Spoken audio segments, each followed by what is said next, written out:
for us to move forward,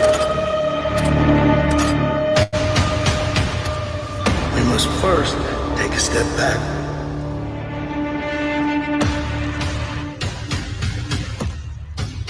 There's been some type of interruption. I don't think you've quite grasped your mind around the concept of what's really, truly going on here.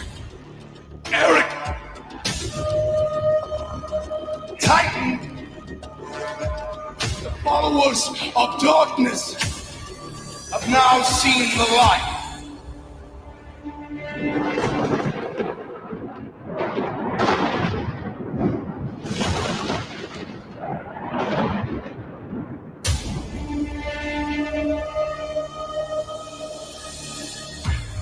We're coming.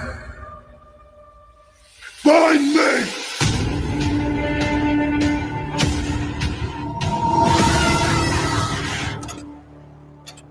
Our story is just getting started.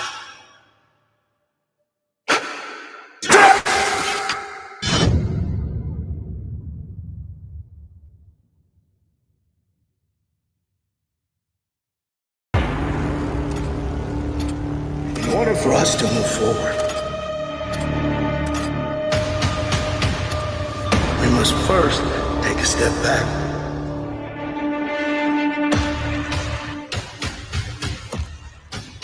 There's been some type of interruption. I don't think you've quite grasped your mind around the concept of what's really, truly going on here. Eric! Titan! The followers of darkness have now seen the light.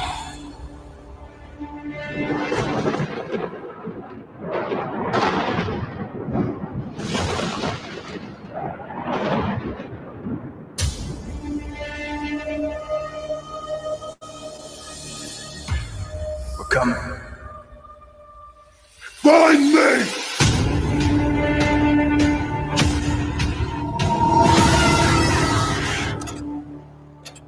Our story is just getting started.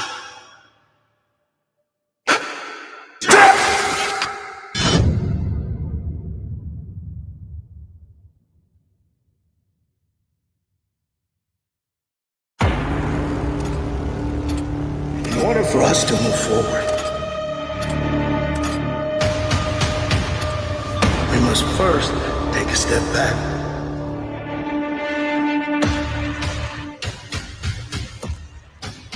There's been some type of interruption. I don't think you've quite grasped your mind around the concept of what's really, truly going on here. Eric! Titan! The followers of darkness have now seen the light.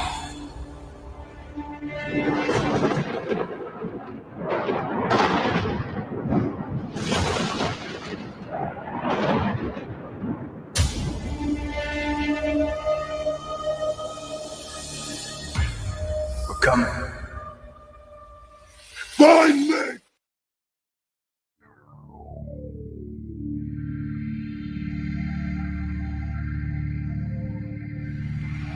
If you would have told me 2 years ago, 3 years ago, that I would be in the middle of a political movement, I would have said, put down Hunter's crack pipe.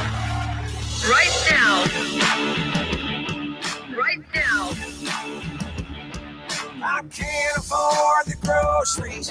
I can't afford your gas. It's Biden inflation across the nation. 81 million votes my ass.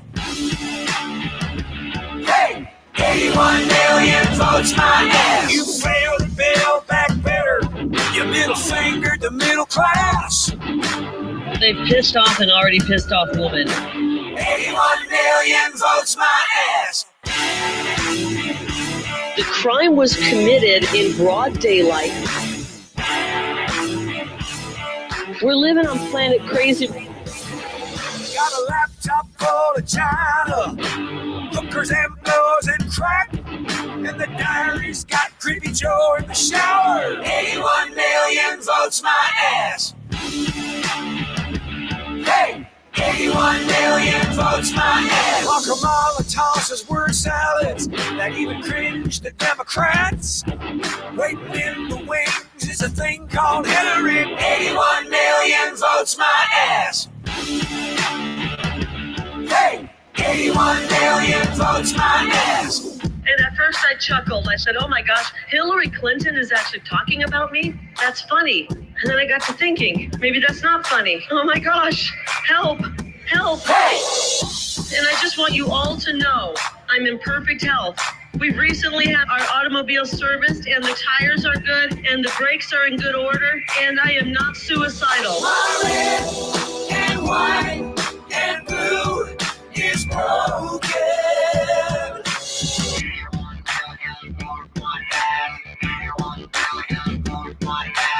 81 million votes my ass. 81 Joe, don't make me laugh. 2 mountain mules got busy stuffing 45's ballots in the trash.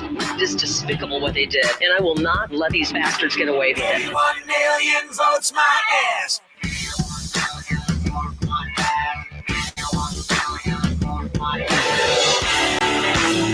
He had the swamp going after him, and he was still getting stuff done.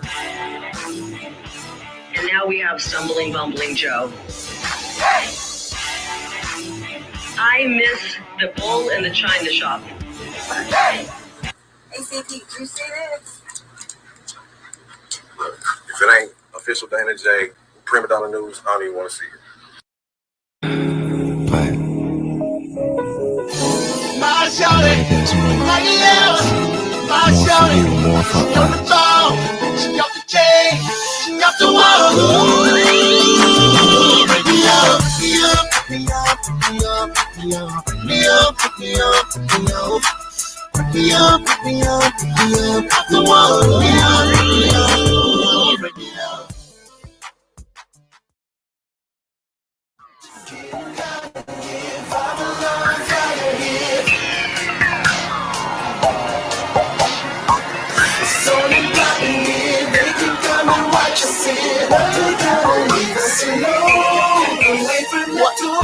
Say you love it, what you gon' do now? Hope you're ready, cause I'm really about to put it down. Girl, you know that I will never disrespect you. Maybe up tomorrow, but tonight I wanna spank you. That ass, girl, gotta make it last now. Girl, I'm so thin, I'ma beat it on you fast, girl. I'll just sit down, let it be known. Tell your girls get down or get low. Back away from the door.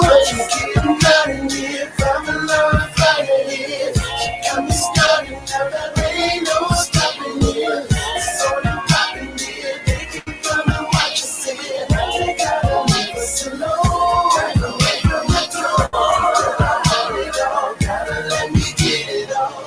From the bed to the floor. Against the wall. I'ma get it all. Turn around and hit it all. Make it down on the soul and back away from the door.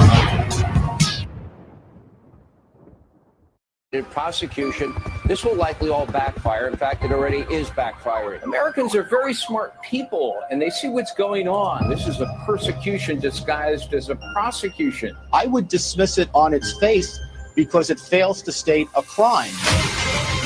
The only crime that I have committed is to fearlessly defend our nation from those who seek to destroy it. And now these radical left lunatics want to interfere with our elections by using law enforcement. We can't let that happen. With all of this being said, and with a very dark cloud over our beloved country, I have no doubt, nevertheless, that we will make America great again. Here's a question for you. Just how far are the radical left and inside the Beltway bandits willing to go to stop him? We all know they hate him for winning the fight to protect life, for exposing their deep state, for draining their precious swamp. And they already know he'll crush Biden. So like a pack of rabid wolves, they attack.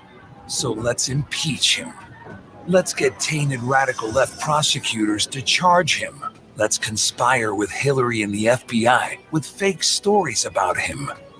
All to distract from Biden's incompetence, weakness, and money-grabbing corruption. But here's the thing. He'll never blink. That's called having the courage of your convictions.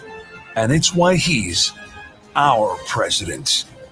I'm Donald J. Trump, and I approve this message. Former President Donald Trump has been indicted. This makes him the first former U.S. president in history to be indicted on federal charges. The only indictment that should be coming down is against President Biden for whatever he was doing as vice president. I don't think Joe Biden thinks he can beat Donald Trump, so he's got to destroy him. This is election interference. If you get in the way of the Democratic Party, they will target you, they will come after you, and they will try and destroy your life. Donald Trump now moving forward with his campaign, not letting this indictment slow him down. Never before have the two standards of justice in our country been more starkly revealed. But they will fail and we will win bigger and better than ever before. When you arrest your leading political opponent, we no longer have a democracy. They want to take away my freedom because I will never let them take away your freedom. They're not coming after me, they're coming after you, and I just happen to be standing in their way, and I will never be moving. 2024 is the final battle. They're going after Trump, and if they can get Trump, it means they can get you, they can get me, they can get all of us. He is standing in the way, and that can sound like a campaign slogan, but it's very true.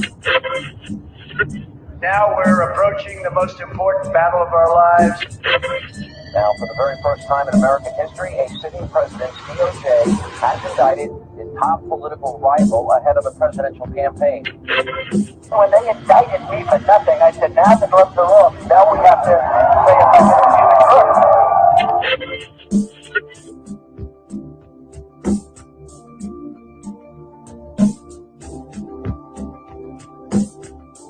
I can feel it coming in the air tonight. Oh Lord,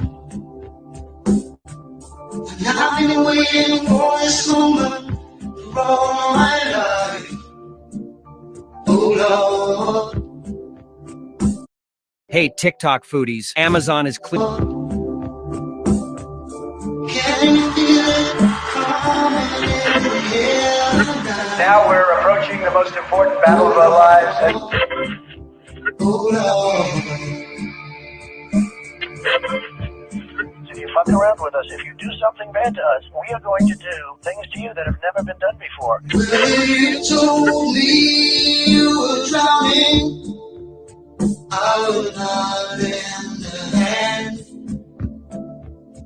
I've seen your face before, my friend, but I don't know if you know who I am. Well, I was there and I saw what you did. I saw it with my own two eyes. So you could wipe out that grin. I know where you've been. It's all been a pack of lies. You have a problem with someone, you have to go after them. And it's not necessarily to teach that person a lesson. It's to teach all of the people that are watching a lesson. The last time we ever met, but I know the reason why you keep this silence. When we get back in the White House, I will totally obliterate the deep state. The hurt doesn't show, but the pain still grows. Some strangers to you and me. I can feel it coming in the air tonight. Oh Lord, when I've been waiting for this moment for all my life. Oh Lord.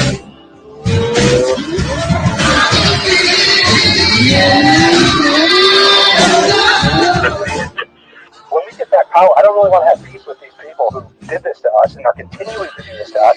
We have to turn the tables on them give them a dose of their own medicine, and then we can even the playing field, and then we can discuss unity.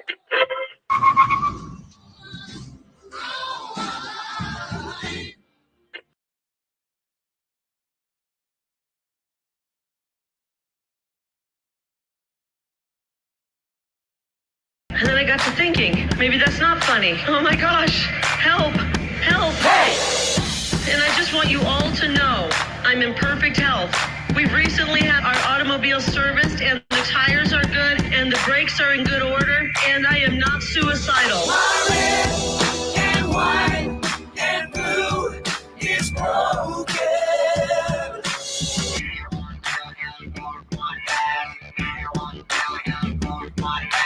81 million votes my ass. 81 Joe, don't make me laugh. 2 Mountain Mules got busy stuffing 45's ballots in the trash. It's despicable what they did, and I will not let these bastards get away with it. 81 million votes my ass.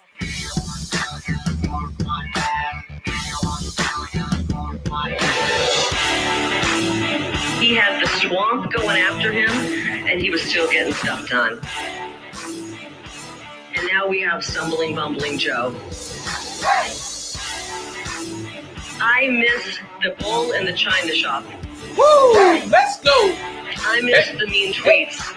81 million votes my ass. 81 million votes my ass. That's right, Curry Lake.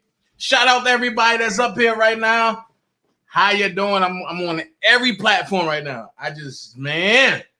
Today is the first day that I'm able to go to every platform, and I want to say what's going on. What's going on? Shout out to everybody that's here. It's too many people to call my name, but I see all of y'all. I want to say thank y'all for joining me. How y'all doing? We got some new folks in here. I see Danikio Brown. She is new over here. Y'all, Dream Team, let's welcome her over here. People want to come and get educated. People want the truth. People don't want to keep going to platforms or stumbling across a platform and a person saying, well, Dana J, you know Donald J. Trump is guilty. Really? Okay.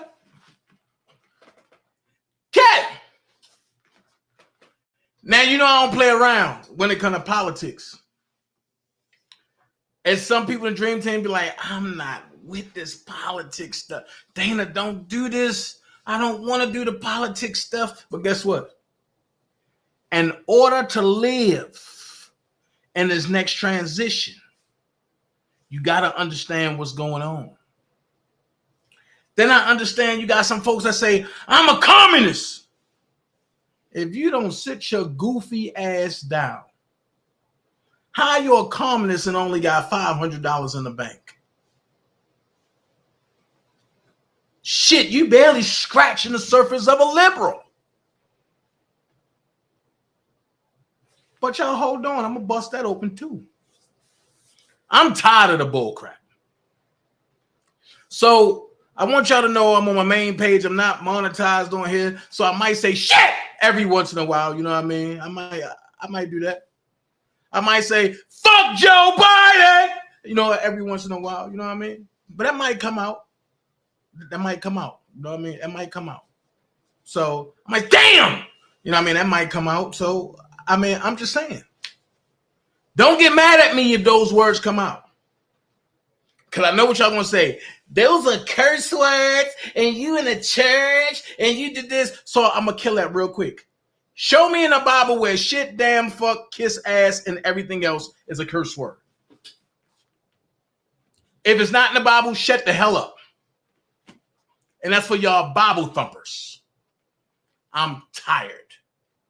I sat back and I listened to people say, oh, I looked at the article and Donald Trump, that's election. I mean, he tried to overthrow the election. He did this, he did that. Did he? I didn't know that freedom of speech is a problem. I didn't know that the ideology was a problem. What I did know is the proof that you can't refuse definitely is a problem. And that's why people hate me, people hate R. Kelly, and people hate Donald Trump. And I asked y'all, and before, what do Dana J, R. Kelly, and Donald Trump have all in common? We don't give a fuck. That's it. We don't care how you view us. We just want to be viewed truthfully and honestly. So it was a lady on YouTube that got razor sharp teeth, and that she can take out and throw them at you, and they'll really cut you. You know, these teeth is really, you know what I mean? And she said, Dana J this, Dana J that, Dana J this, Dana J that. And it irks me to hear my name so many times. Then she say, book them. What is a book 'em? Lady, I'm sorry, but I can't give you my attention whenever you want it. I'm sorry. You're not my woman. I don't have one of those. You're not somebody that I would even look at that. Damn sure wouldn't do that. So when I hear her ideology and oh my God, she posted a 900-page letter to me talking about Donald Trump. And I sit back and I say, to entertain the foolishness and the stupidity is crazy. You don't have to like me. You don't have to like R. Kelly. You don't have to like Donald Trump. But you must admit that when you put out all three of our names together, all our haters come running. If you really want to know who hate DTR, if you really want to know who hate DTR, just have somebody open up a page and say, I hate any one of them, or I hate all three of them. Watch you get over 300 people. And listen, and you don't have to pay for subscribers. You don't have to pay for subscribers. And you don't got to do what another lady do and got 16,000 subs and only 3 people in the chat. It don't add up. So let's get into it real quick. If you want to donate, go ahead and hit the Cash App, $officialdanaJ. Anything is welcome. Not too small, not too medium, not too large, but just know that Dana J is the one to say anything is welcome. Go ahead and hit my Patreon. It's only $5. Get on a $5 tier. Don't do the $10 tier. Get on a $5 tier at patreon.com// OfficialDanaJay. That's it. And I got my tip jar that's running across. You just got to catch it going across the screen. If you want my Zelle, I got Zelle. But you know, the last time I said something about Zelle 4 years ago, everybody went crazy. And then a year after that, everybody started getting Zelle. You know, they don't want Dana J to report on Donald Trump or Young Thug because these people are scared. They are emotionally and physically attached to these stories, and they scared because Dana J can come in at the last minute and give you commentary that they can't. I'm just telling y'all what's going on. What up, Angie? What's good with it? So when I seen people saying Donald Trump going to jail, Donald Trump doing this, it lets me know that the ignorance is at an all-time high. Am I a Bible scholar? No. Am I a lawyer scholar? No. Am I a constitutionalist? I don't know now. I know a little bit.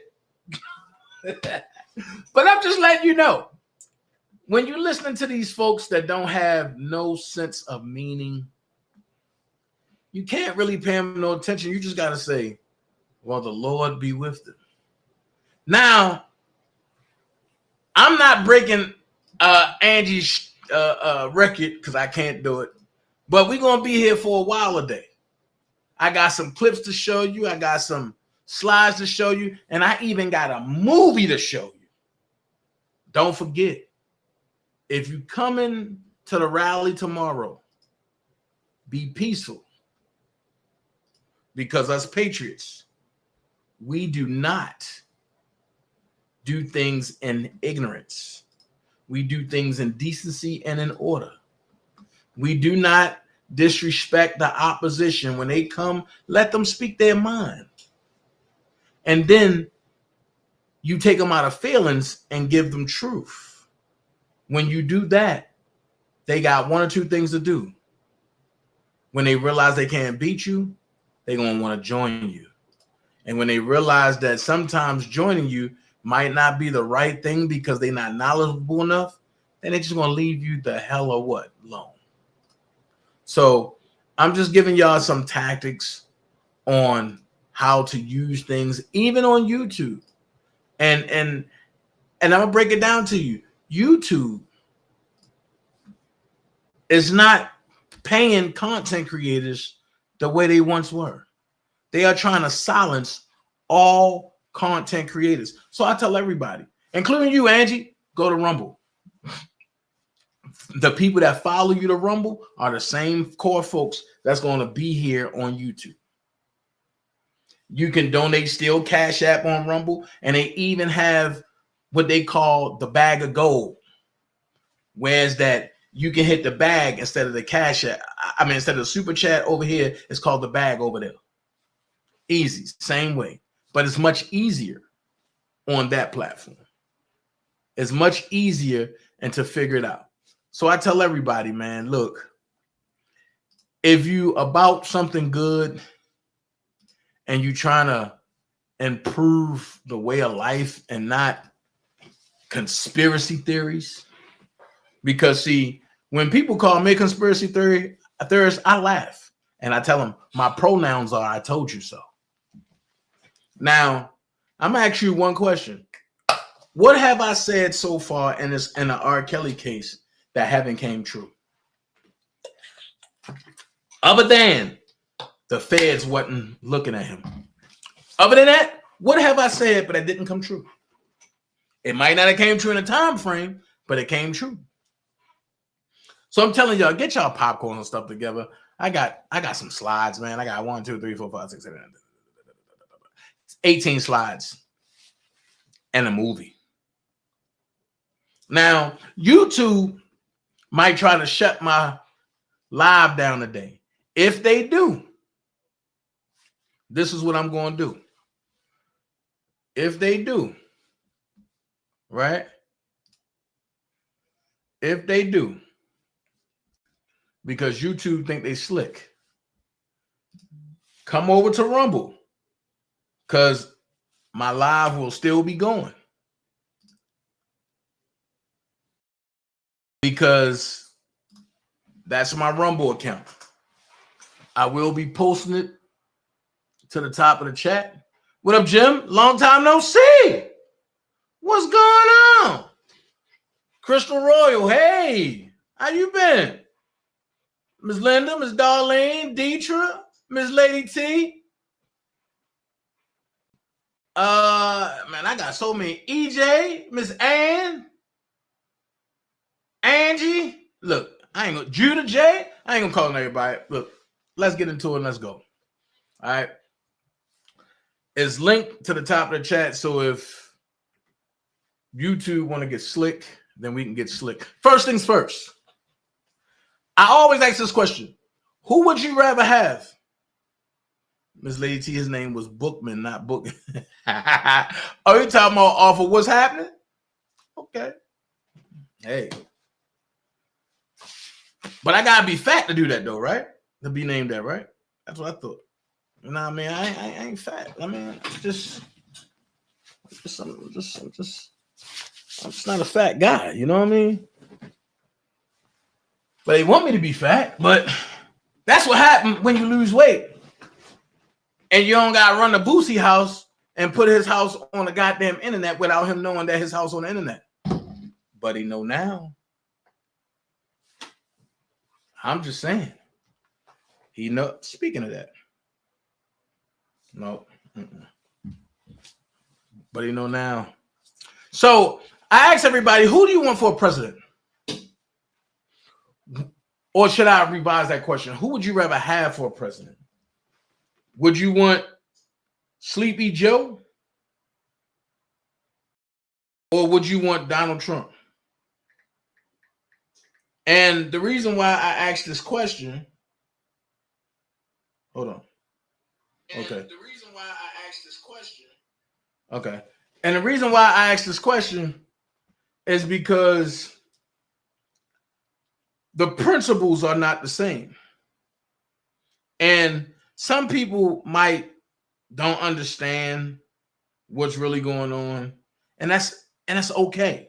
And some people might, Jesus. And that's okay not to understand what's going on. That's really okay. Let me see how much time I got. Okay, cool.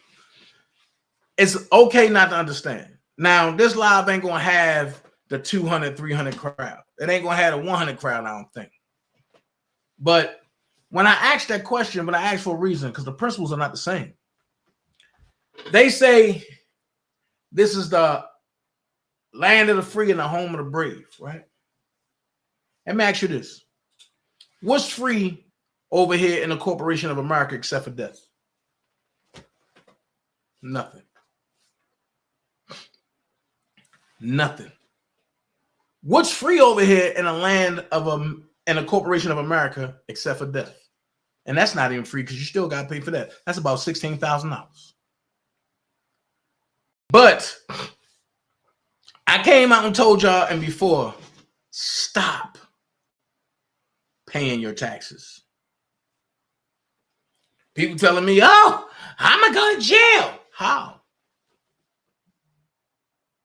Oh, because they going to come lock us up. They only going to lock you up if you agree that you are a 14th Amendment citizen. If you're a citizen, you deserve to go to jail. And I know folks like, Dana, what you mean? If you are a citizen of the Corporation of the United States, you deserve to go to jail. I'm going to ask you this. A business is a business, right? So are you a citizen of Walmart? So how are you a citizen?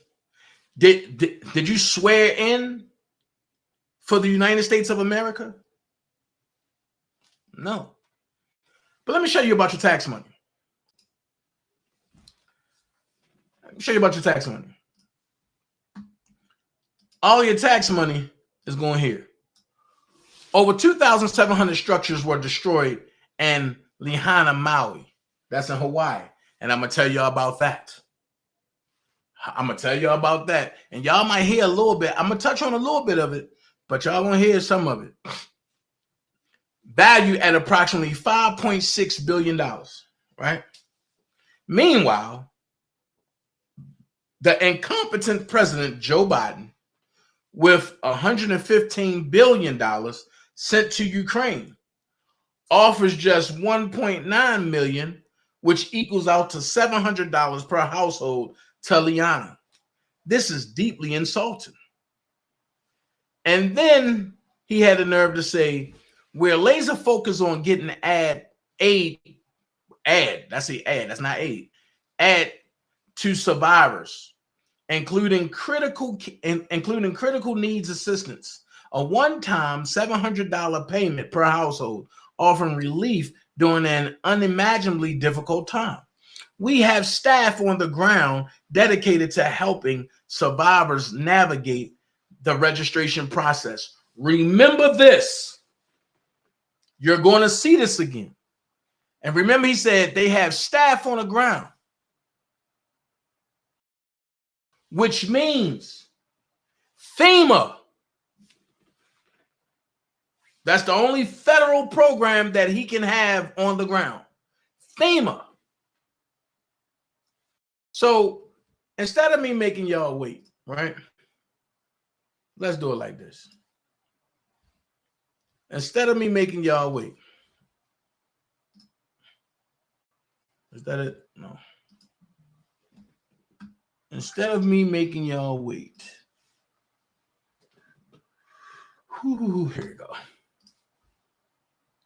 I want y'all to see what's going on over in Hawaii. Check it out.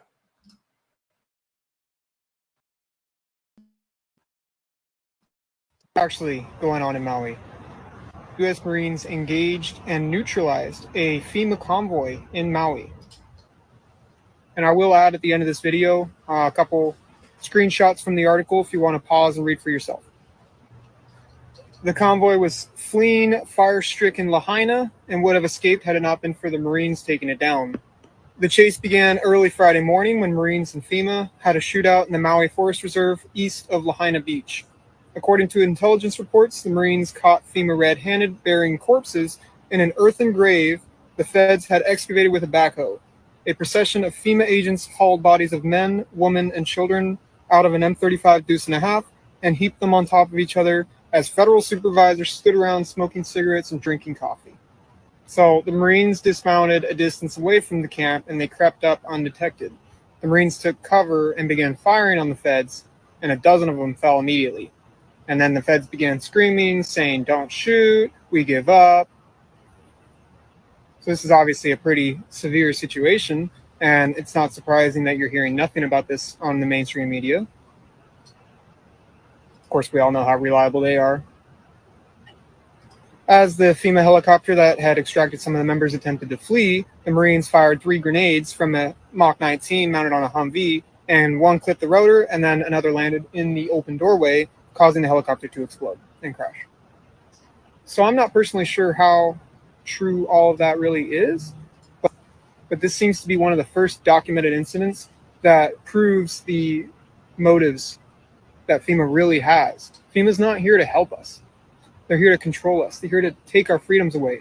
They're here to lock you up, put a mask back on you, go take the vaccine. When I started posting on TikTok years ago and started getting banned, one account after the other, I told myself I was going to keep this up because the truth needs to be heard. Somebody needs to be telling what's really going on. So when the shit hits the fan, people aren't surprised. And I think for the most part now, a lot of people are awake, but nobody really knows what to do now. Nobody knows what the next step should be. But one thing I can say for sure is until all this gets figured out, FEMA is not the one to trust. Thank God we still have some true patriots in our Marine Corps.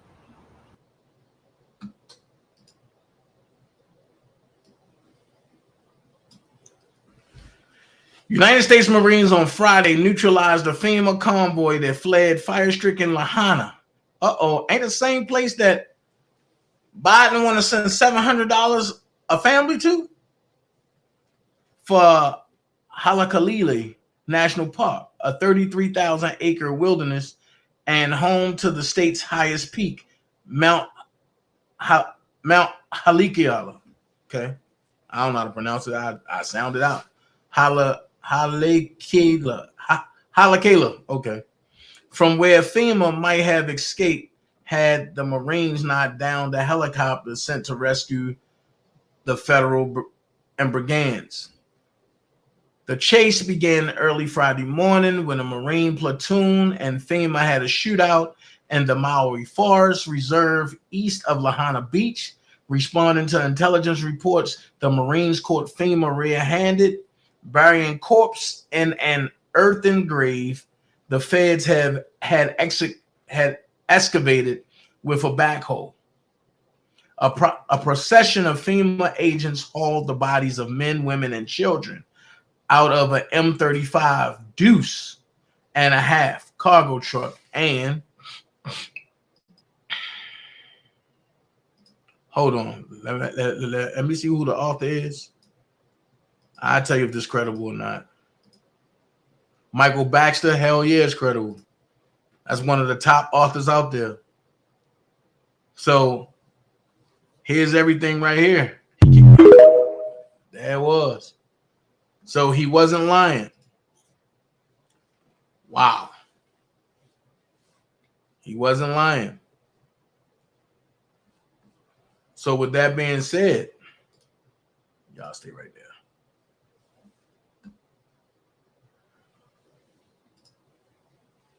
Whoo-wee. So with that being said, why would FEMA be over there burying men, women, and kids? Maybe, as Dana told y'all a while back, the number one job to have that pays top notch is not the job to have, and that's sex trafficking. So if you're taking kids from places, you trafficking them, right? People pay top dollar for them. And remember, I said this because I'm gonna come back probably tomorrow afternoon. 1,400 kids are missing from Hawaii. I want to know why. Right, Teresa? FEMA is the government. And when people realize what's going on, they understand. But back to the voting thing. They say that ain't no voter fraud happened.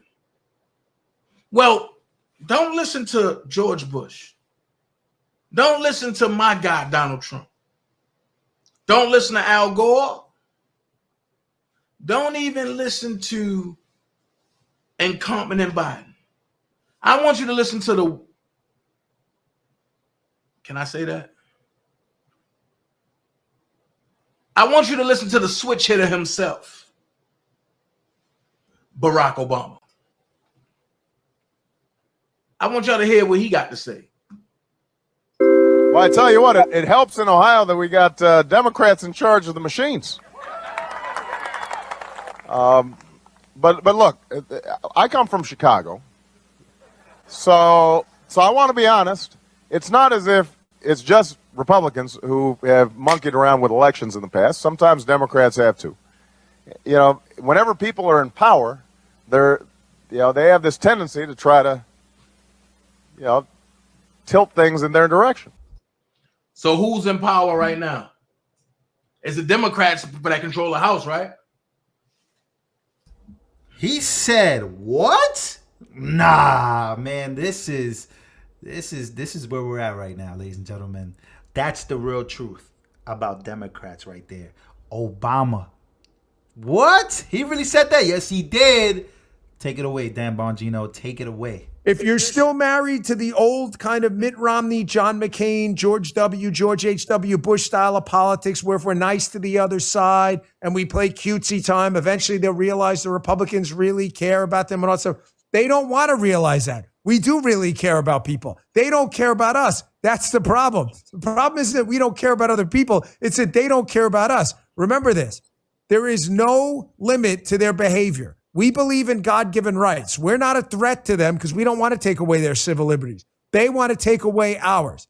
Okay? You need to understand. We see them as people with bad ideas. The liberals see us as bad people with ideas. So, with that being said, the communist people that crushes all of your ideologies. Communists, atheists, capitalists,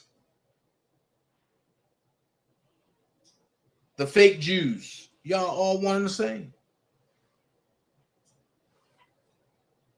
And when I say fake Jews, I'm talking about the ones that don't have no pigment. I'm talking about the original black people. Now let's see how many stupid smart people is in the chat or watching. Because I know somebody gonna say, "Oh my God, he black," and then no, we're not. People run with that black ideology because it's simple, it's easy. It's so much easier to say black versus indignages. And when you go look at it, and I showed y'all,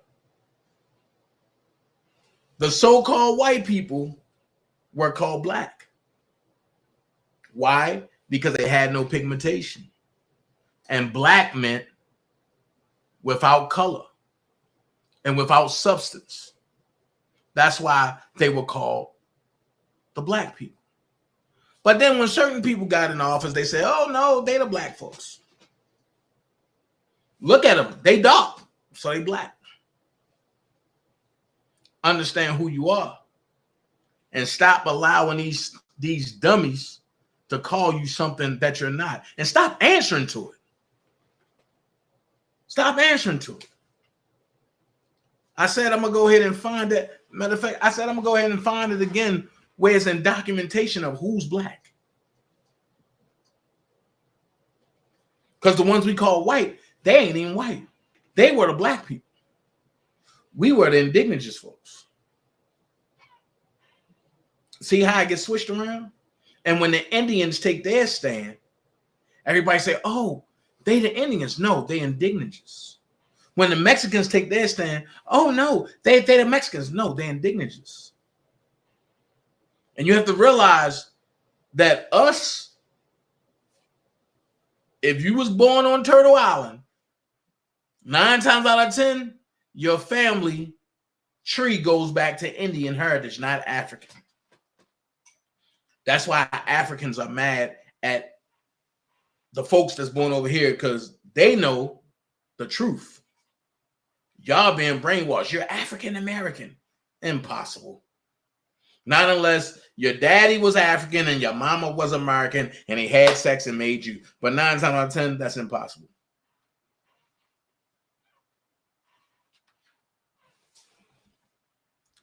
So let's continue. Joe Biden. The Fulton County. Let's talk about it. The Fulton County clerk makes silly excuses and then cries victim after she violated her oath of office. I don't care how old you are. I don't care what you say. You cannot violate your oath of office. And when you can post an ex-president charges before they can convene to say, yeah, we're going to charge him, or no, somebody's lying. Somebody has something made up already. Now check this out. How far will the most corrupt president in history go to keep Republicans from winning back the White House? Meet the cast of unscrupulous accomplices he's assembled to get Trump. Alvin Bragg, the radical liberal New York prosecutor who refuses to prosecute violent criminals. Jack Smith, who's made a career persecuting innocent Republican officials. Letitia James, the socialist who ran on the promise, I'll go after Trump. And Biden's newest lackey, Atlanta DA, Fani Willis. So incompetent, on her watch, violent crimes had exploded. So tainted, Willis was thrown off one case for trying to prosecute a political opponent. So corrupt, Willis got caught hiding a relationship with a gang member she was prosecuting. So dishonest, Willis was accused of creating a fake subpoena. A few moments later. Racist, sexist, and perversely pornographic attack yesterday on Fulton County District Attorney Fani Willis. Donald Trump has now put some of that lying attack language in a television ad that he intends to run for several days in Atlanta. District Attorney Fani Willis sent an email about the attacks on her to her staff today saying, it is my understanding that an ad was put in the Atlanta market to run between today and August 13th. We've gotten a lot of comments. Interestingly enough, the comments are always racist. And it's really just a waste of time and foolishness. It's not going to stop me from doing my job. And I don't think that it's an insult to remind me that I'm a black woman. China is coming for us. And it's not a conventional method like war and EMP, nuclear or chemical attacks, or even another one of those silly things that will make us wear masks again.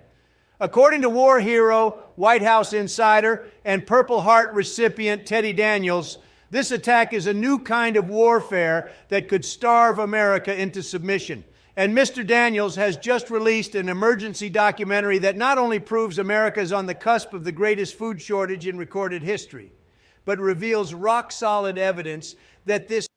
All right, guys, so we got to talk about the Trump Georgia indictment once again, as the media is trying to cover up what obviously is a rigged process, okay? The process of indicting Trump, we all know, was a process that is coming from the deep state, okay? I mean, it seems that every single time something comes out about Biden, there's always some news about a new Trump prosecution or some type of bad legal news for Trump that distracts from what we actually should be paying attention to, which is the Biden crime family.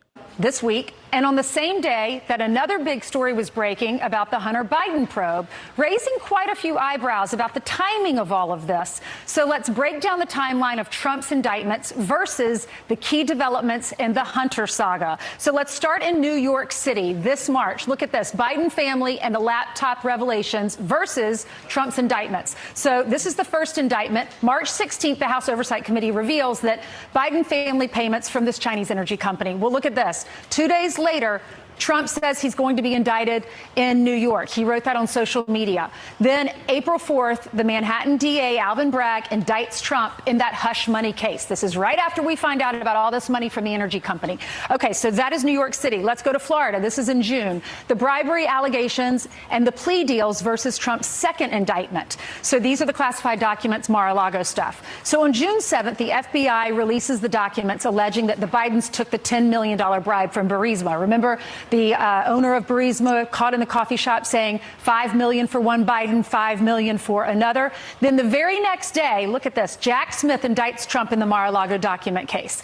Then on July 26th, that's the Hunter Biden sweetheart deal that's rejected. The very next day, July 27th, Jack Smith adds more charges in the Mar-a-Lago case. Let's slap some more charges to that. All right, so then in July, let's go to D.C. Devin Archer interview versus Trump's third indictment. So this was the January 6th stuff. July 31st, Devin Archer testifies that Joe Biden was on 20-plus phone calls with his son's business partners. The very next day, Jack Smith indicts Trump for the January 6th case. Coincidence? We don't know. You decide. All right, now let's go to Georgia. This happened recently, the last few days. FBI agent transcript versus Trump's fourth indictment. So in the morning, on August 14th, GOP releases the transcripts from this FBI agent involved in the Hunter Biden investigation. And it happens to coincide with what the whistleblower was saying, that someone tipped off, the Secret Service tipped off Hunter Biden. He was never interviewed. So their stories are very similar.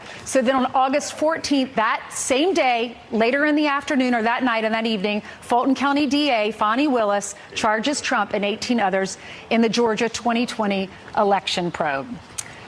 You have the facts. You make up your mind. Your decision. Is this Yeah, so coincidence? I think not, right?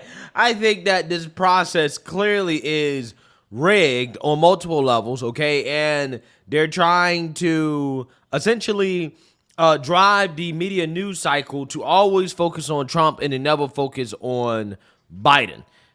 What's also happens to be a coincidence, or at least this is what they're telling us, is the fact that the charges for Trump's indictment were, so it seems, filed earlier than the grand jury could actually finish deliberating on what they were actually charging Trump with, or if they were actually going to indict him at all.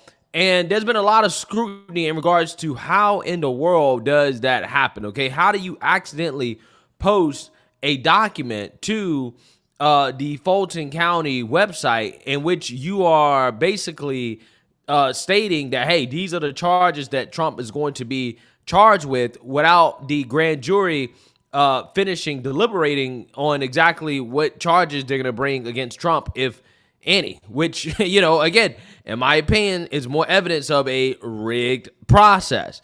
Now, the person that is responsible for this happening, the Fulton County clerk, Chi Alexander, came out and she's talking about these leaked charges against Trump. before the grand jury voted to indict him. She's claiming that she accidentally clicked send instead of save, that this was all an accident, okay? She accidentally knew, or somebody accidentally knew everything that Trump was going to be charged with. Again, because the document is basically a carbon copy of the real document or the official document that eventually later came out. So without further ado, let's listen to their explanation for them rigging the process. And Linda, Shay Alexander says she was under a lot of pressure to make sure this process went smoothly. There were no hiccups. She says in trying to be perfect, she made a mistake, and instead of hitting save, she hit send. I am human. Fulton County Clerk of Court Shay Alexander says even though she's human, she strives for perfection. And that's how the mishap happened. The mishap was she inadvertently posted the indictment charges against former President Donald Trump, even though the grand jury was still deliberating Monday. That set off a media firestorm and had Trump's attorneys saying prosecutors had no respect for the grand jury process. No, I mean, they already knew that was going to happen, right? They already knew what was going to happen, okay? They already knew that they were going to bring charges against Trump, and they already knew the exact charges. Everything was going to basically be the way that it was in that original document, and we know that it doesn't matter what the grand jury came up with, that's what it was going to be. Again, in my opinion, I think it goes deeper than that. I don't even think that the grand jury process even matter at all, okay? I don't think it matter what they came back with. I think they were going to charge Trump regardless. I think it's all smoke and mirrors. I mean, if you don't believe me, just look at the person that is the leader of the grand jury down there in It's a fact. In the new economy, average people are becoming millionaires faster and easier. Georgia. It's not a short list. So we're talking about more than a dozen people? I would say that, yes.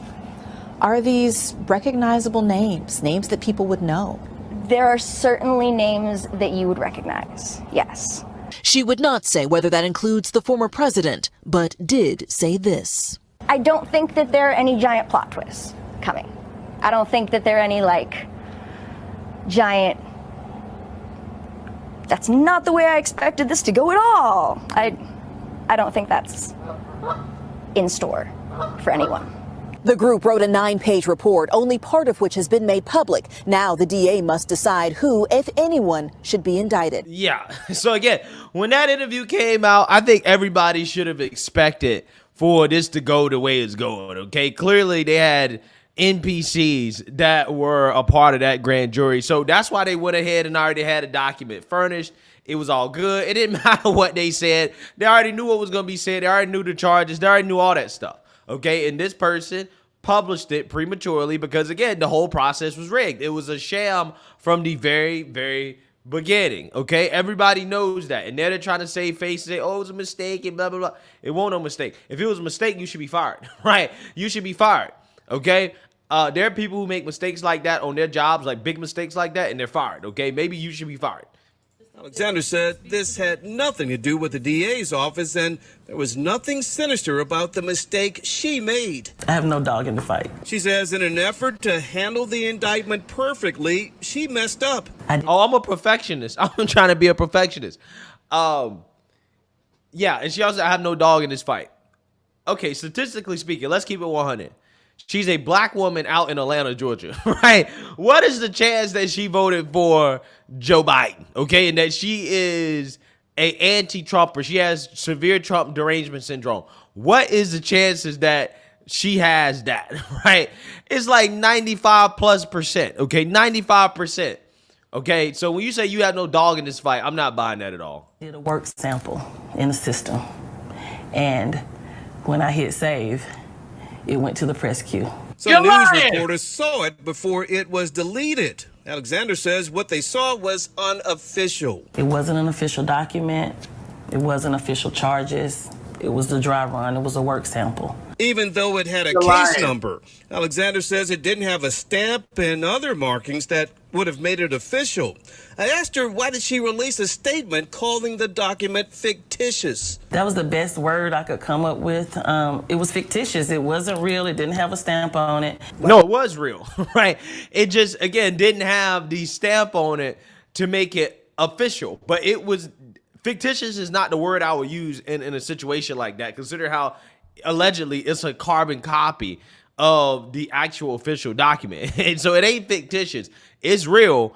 It's just not official. Unofficial is probably a better term. But see, you have to call it fictitious because saying that it's unofficial, again, supports the idea that, yeah, this was rigged, right? That this was a sham from the get-go. I didn't just say it was an error. She says fictitious was what her team came up with. We've been getting some calls. Her office has received calls and emails with threats. People saying, I'm coming to get you. Those threats have been forwarded to the sheriff's office. Alexander says she was under a lot of pressure to get this right. Now she says she just wants to explain what happened and get back to work. I tell my staff we just want to be transparent, right? And so I don't have anything to hide. And Alexander says her mistake had no impact on the grand jury's decision. I asked her, how did she get her hands on those charges? She says she has access to that information as clerk of court. She says her office is taking those threats very seriously. Live in downtown. So let me ask y'all a question. Do you think this lady should be prosecuted? Because I think she's telling a god-daggone lie. Do you think she should be prosecuted? Because what she did, she undermined the jury selection. She undermined the grand jury. I mean, ain't that obstruction? Ain't that obstruction? Oh, I wish Angie ain't leave. I wish Angie ain't leave. Because I dropped that link and I will get some type of clarity. That sounds like obstruction to me, right? That's obstruction. So now that's grounds for the case to be dismissed alone. But I'm going to show y'all how it's more to come from that. Watch this. Watch this. Now they get worse. Check it out. Okay, now let's see what she has to say. How's everybody doing? My name is Anthony Brian Logan, and today we got to talk about the clerk down there in Fulton County, Georgia, who, quote unquote, accidentally leaked the indictment against Trump and 18 others to the press by publishing it on an official website. Now, this story is ridiculous for a variety of reasons. First of all, how was the so-called leaked indictment that Georgia was saying was not really real, it's fictitious, how was that indictment the exact same indictment that came out later when it was officially revealed? What's going on with that? And how was the DA, Fani Willis, not aware of what's going on? Doesn't she sign off on it? There are so many questions, so many different avenues to go through. Some would say this is a dog and pony show, foregone conclusion. Before the grand jury even convened, you guys had the indictment and put it out because you knew they were going to vote in the affirmative. Before I even go down that road, let's get into the news clip. If you want to see this clip in full, link as always will be in the description box. If you're on IG, visit the link in the bio, go to the corresponding article on the website. But without further ado, let's go ahead and roll it. And Linda, Shay Alexander says she was under a lot of pressure to make sure this process went smoothly. There were no hiccups. She says in trying to be perfect, she made a mistake. And instead of hitting save, she hit send. I am human. Fulton County Clerk of Court Shay Alexander says even though she's human, she strives for perfection. And that's how the mishap happened. The mishap was she inadvertently posted the indictment charges against former President Donald Trump, even though the grand jury was still deliberating Monday. That set off a media firestorm and had Trump's attorneys saying prosecutors had no respect for the grand jury process. Alexander said this had nothing to do with the DA's office and there was nothing sinister about the mistake she made. I have no dog in the fight. She says in an effort to handle the indictment perfectly, she messed up. I did a work sample in the system. And when I hit save, it went to the press queue. Some news reporters saw it before it was deleted. Alexander says what they saw was unofficial. It wasn't an official document. It wasn't official charges. I have a question. Is that her in the background? Like, really? Do we not see what's going on? So this looks like a poster of her talking about elect me, re-elect me. Really? Is that what we're gonna do? I think not. Doing something like this is pretty irresponsible. It's irresponsible at best, downright corrupt at worst. Downright corrupt. You could say it was a mistake. You could say, oops, my bad. But that doesn't always fly. People always say, oh, I didn't mean to do it, I'm sorry, and still get locked up. So I'm not quite sure I'm buying it. Maybe it's incompetence. Maybe it was a mistake. But I'm not really going to give it the benefit of the doubt right here. I'm sorry. Alexander says what they saw was unofficial. It wasn't an official document. It wasn't official charges. It was the dry run. It was a work sample. Even though it had a case number, Alexander says it didn't have a stamp and other markings that would have made it official. I asked her why did she release a statement calling the document fictitious. That was the best word I could come up with. It was fictitious. Oh my goodness. What? The best word I could come up with, ma'am. I mean, look, just say, like, if it was a mistake, just say, hey, I messed up. We published the official charges before the grand jury convened. Because just to be clear here, the prosecution will propose charges to the grand jury, and then the grand jury has to vote on the charges to send them back. The judge gets it, seals it. Now we have an indictment. If that's wrong, any legal experts out there, please let me know in the comments. But that's generally how it works. That's what she did was circumvent that whole process by just leaking all the charges to the media before the grand jury had a chance to convene on it, before the judge was able to get it and seal it. But wait a minute. But I'm also going to jump in here, ABL. I'm also going to jump in here and I'm going to interject and I'm going to put something in there. Also, not only did she undermine for the system, right? But what she also did do is lie, because she said it's a work sample. How can a work sample be the exact How can a work sample be the exact same documentation that's online right now? Hey, Teresa.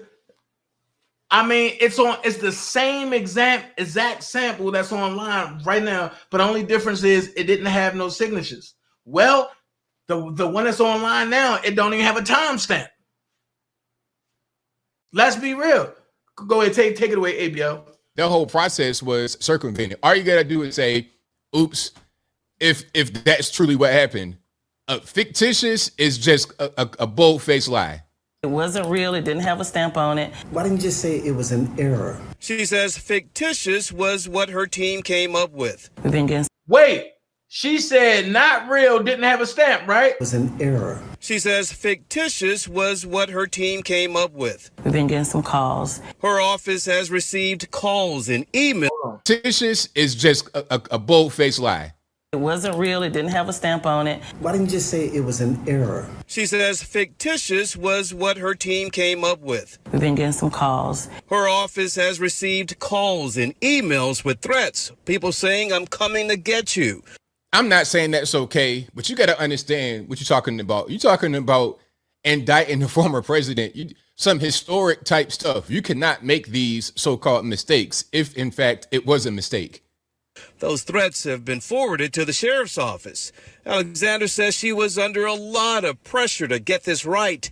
Now she says she just wants to explain what happened and get back to work. I tell my staff we just want to be transparent, right? And so I don't have anything to hide. And Alexander says her mistake had no impact on the grand jury's decision. I asked her, how did she get her hands on those charges? She says she has access to that information as clerk of court. She says her office is taking those threats very seriously. She also said that her paperwork was a draft that didn't have a timestamp on it. Right? Okay.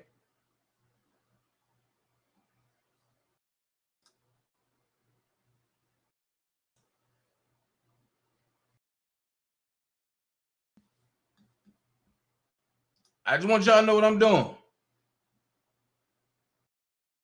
Because we're going to see.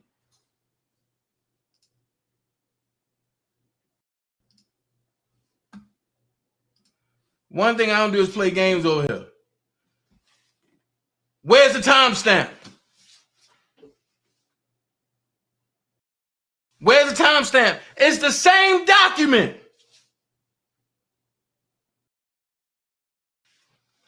Where is the timestamp? It's the same document. The timestamp is always on the front page down here in Georgia, and is always right here in the upper right-hand corner. I should know as much as I'm in there, and as much as I'm getting paperwork. The timestamp is always right here. Or if it ain't right here, it'll be right here. There is no timestamp. This is the same document that she published that she said, oh no, it's fictitious. Really? Really?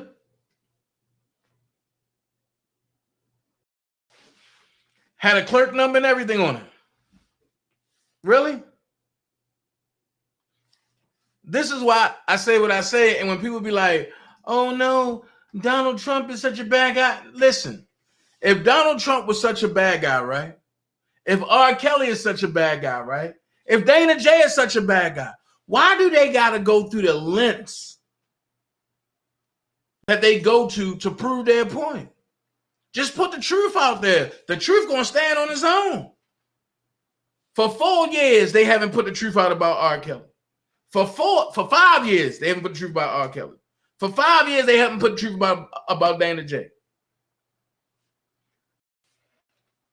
For what was that? He did 4. There's 2, 3.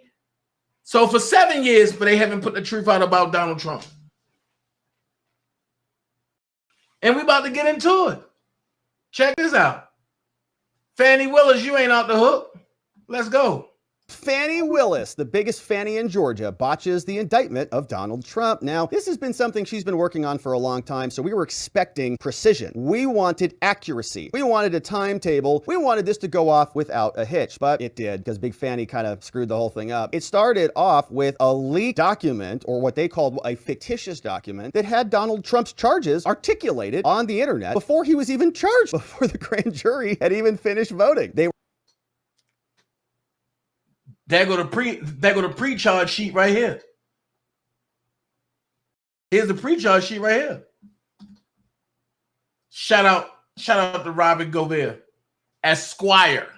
They were published when they were on witness like 5 out of 10. We're all going, that's curious. How do they know what the charges are? And that it's an open case with a case number assigned to court with a judge when it hasn't even official yet. Well, they did it. And then after that, it was all just strange. So when the charges leaked, they accelerated this. We know that there were witnesses that were scheduled for Tuesday, and that those witnesses suddenly were urged to show up there and testify on Monday so that they could make the charges match the leak and get the whole thing done without people being able to claim that they screwed it up. And so this is what they said in response. This is their statement. They said, all right, look, we know the charges leaked out there a little bit, but we've got an update. They say this comes out from the Fulton County clerk of the court. For immediate release, the clerk provides an update on the grand jury documents that leaked out. They say, the office of the clerk announces that midday on October 14th, when Trump was indicted, a media outlet called Reuters, known as Sarah Lynch, she's the one I believe who broke this, utilizing the Fulton County press queue, obtained a docket sheet and shared it with other media outlets, who then released the sample working document related related, see that, the working document sample, related to the former president, Donald Trump, reporting that an indictment had been returned. Upon learning of the mishap, Fulton County, it sounds to me like they're blaming the mishap on the media. So you just dumb journos out there, how dare you misunderstand what their documents are? It was your mishap, not theirs. The Fulton County Clerk of Superior and Magistrate Court, Shay Alexander, immediately removed the document and issued correspondence notifying the media that a fictitious document was in circulation and that no indictment had been returned by the grand jury. Fictitious? It came from the court. In anticipation of issues that arise with entering a potentially large indictment, Alexander, and they're naming this guy, charges that pre-exist in Odyssey court system. To test the system, he used charges that pre-exist in Odyssey to test the system and conduct a trial run. Unfortunately, the sample working document, which happened to match the actual document exactly, led to the docketing of what appeared to be an indictment, but which was in fact only a fictitious docket sheet. Because the media has access to documents before they are published, and while it may have appeared that something official had occurred because the document bore a case number and a filing date, it did not include a signed true or no bill, nor an official stamp with Shay Alexander's name, thereby making the document unofficial and a test sample only, which really matched the real thing. Hours later, after receiving the true bill presented to the judge, Robert McBurney, and we're going to watch this whole thing happen because they filmed it like a reality show. It's Fanny's big 15 minutes. Clerk Alexander executed the filing with a file stamp, and moments later, she made the filing public. The office understands the confusion that this matter caused and the sensitivity of all court filings. We remain committed to operating with an extreme level of efficiency, accuracy, and transparency. Media members can be expected to be notified of any and all filings in real time and will be provided access to filings, what is this, via equitable communication. The heck kind of communication is that? Equitable communication? Wow. All right. So that's what's going on there in Georgia. That's their excuse for leaking the documents, which basically was a carbon copy of the actual filing. And so these are the people who were there assembling all of this, all these extreme accuracy people. This came over from Fox News. As well, what do you expect, Alina? I think we know what we expect because they leaked it by accident because some clerk accidentally filed it a few hours ago. There's going to be counts. It's going to be RICO. We all know what it is because we have a leaky AG, prosecutor, and DAs in this country. Leaky. This is ridiculous. Leaky Fanny. Are even watching this right now, frankly. I mean, it's unprofessional, it's unethical, and it's un-American. It is unprecedented. We don't often get behind the scenes camera footage of the process inside a court. It makes it feel like it's almost part of the show. It is part of the show. This is a show. It's a political show. Fanny, I can do TV too. It is not okay what you are doing. This is unacceptable. The fact that we have cameras and press sitting there, but I have not seen the indictment as his general counsel for Save America. I have no indictment yet in front of me. How is that possible and how is that okay? When do you expect to see one? All the media is just following in there. The now, this is curious because Alina is commenting on Fox News cameras, which are standing right there. Fox is like, oh, let's get in there, baby. The Fox guy's like, he's listening on the earphone. He's like, what should I do here? Alina's like upset at me and she's kind of smoking hot. So should I go in? Producer's like, yeah, go in. Just go in anyways. And it's really good footage. So just go in anyways. And so he's like, all right, I'm going in. And so he's, and the media's there. Everybody's on their cell phones. It's like a reality show. You know when I'll see it? When the New York Times or you guys send it to me. That's when I'll see it because that's the way our country is operating these days. It's just a despicable situation. It really is. I have no words at this point. I have no words. This is the fourth indictment in months. It's political. It's election interference. And it is obvious. And if you're not awake yet, I don't really know what it's going to take for you. I really don't. She's right. It's time to wake up, my friends. Brilliant analysis from Alina Abba. Now, after you saw that little assembly line, like they're marching the indictment down to present in front of the judge, like Lion King or something, you have this, Simba with the indictment. And then we have Judge Robert McBurney, who's just waiting there. I mean, he can't wait. So the media is sitting there with bated breath. They're all just sitting around. Oh, here it comes. We're going to walk it through. Here it is. Dun, dun, dun. The big momentous event. Is it evening or night? Evening or night. I don't know where I am. Thank you. It's late. It's late. You guys are cramming this thing through. Very somber, very serious moment. Flipping through all the different documents. Yeah, looks good. Is there anything on there? 1 second. Just making sure. Just making sure Trump's on there. He didn't say that, but Mr. Royals, everything went as it should have in front of the grand jury. Yeah, right? Fanny did a great job. Alexander, you're prepared to take this. I guess I'm delivering it to the clerk. You'll maintain custody of it from here? Yes, sir. And so they did about 10 witnesses yesterday. We had that clip from CNN. CNN said that they were on witness 5 of 10. That was after the document leak. Prior to that, they were on witness 1 or 2. There were some people floating around, and they really accelerated everything to squeeze it all in here. You hand it off. You take the certification, or does it go with Madam Clerk? All right, thank you all. Yes, you too. Okay, so I don't know what the process is in Georgia, or I've never done a RICO case in Georgia or any felony case in Georgia in any way, shape, or form. But I don't know that this is as dramatic as it always is. Is every indictment this dramatic? Do they have cameras in the courtroom? Do they let all the press in? Do they do this walk thing where they bring in all the security to walk the indictment like it's the nuclear codes? Oh, don't let it. It's a big, just dramatic thing. And the judge, let me just double check this indictment just to make sure. Okay, I'm going to hand it back to you. You're entrusted with this document. They haul it back out. All right, you guys, make way. Make way. Make way for the indictment. Here comes Simba.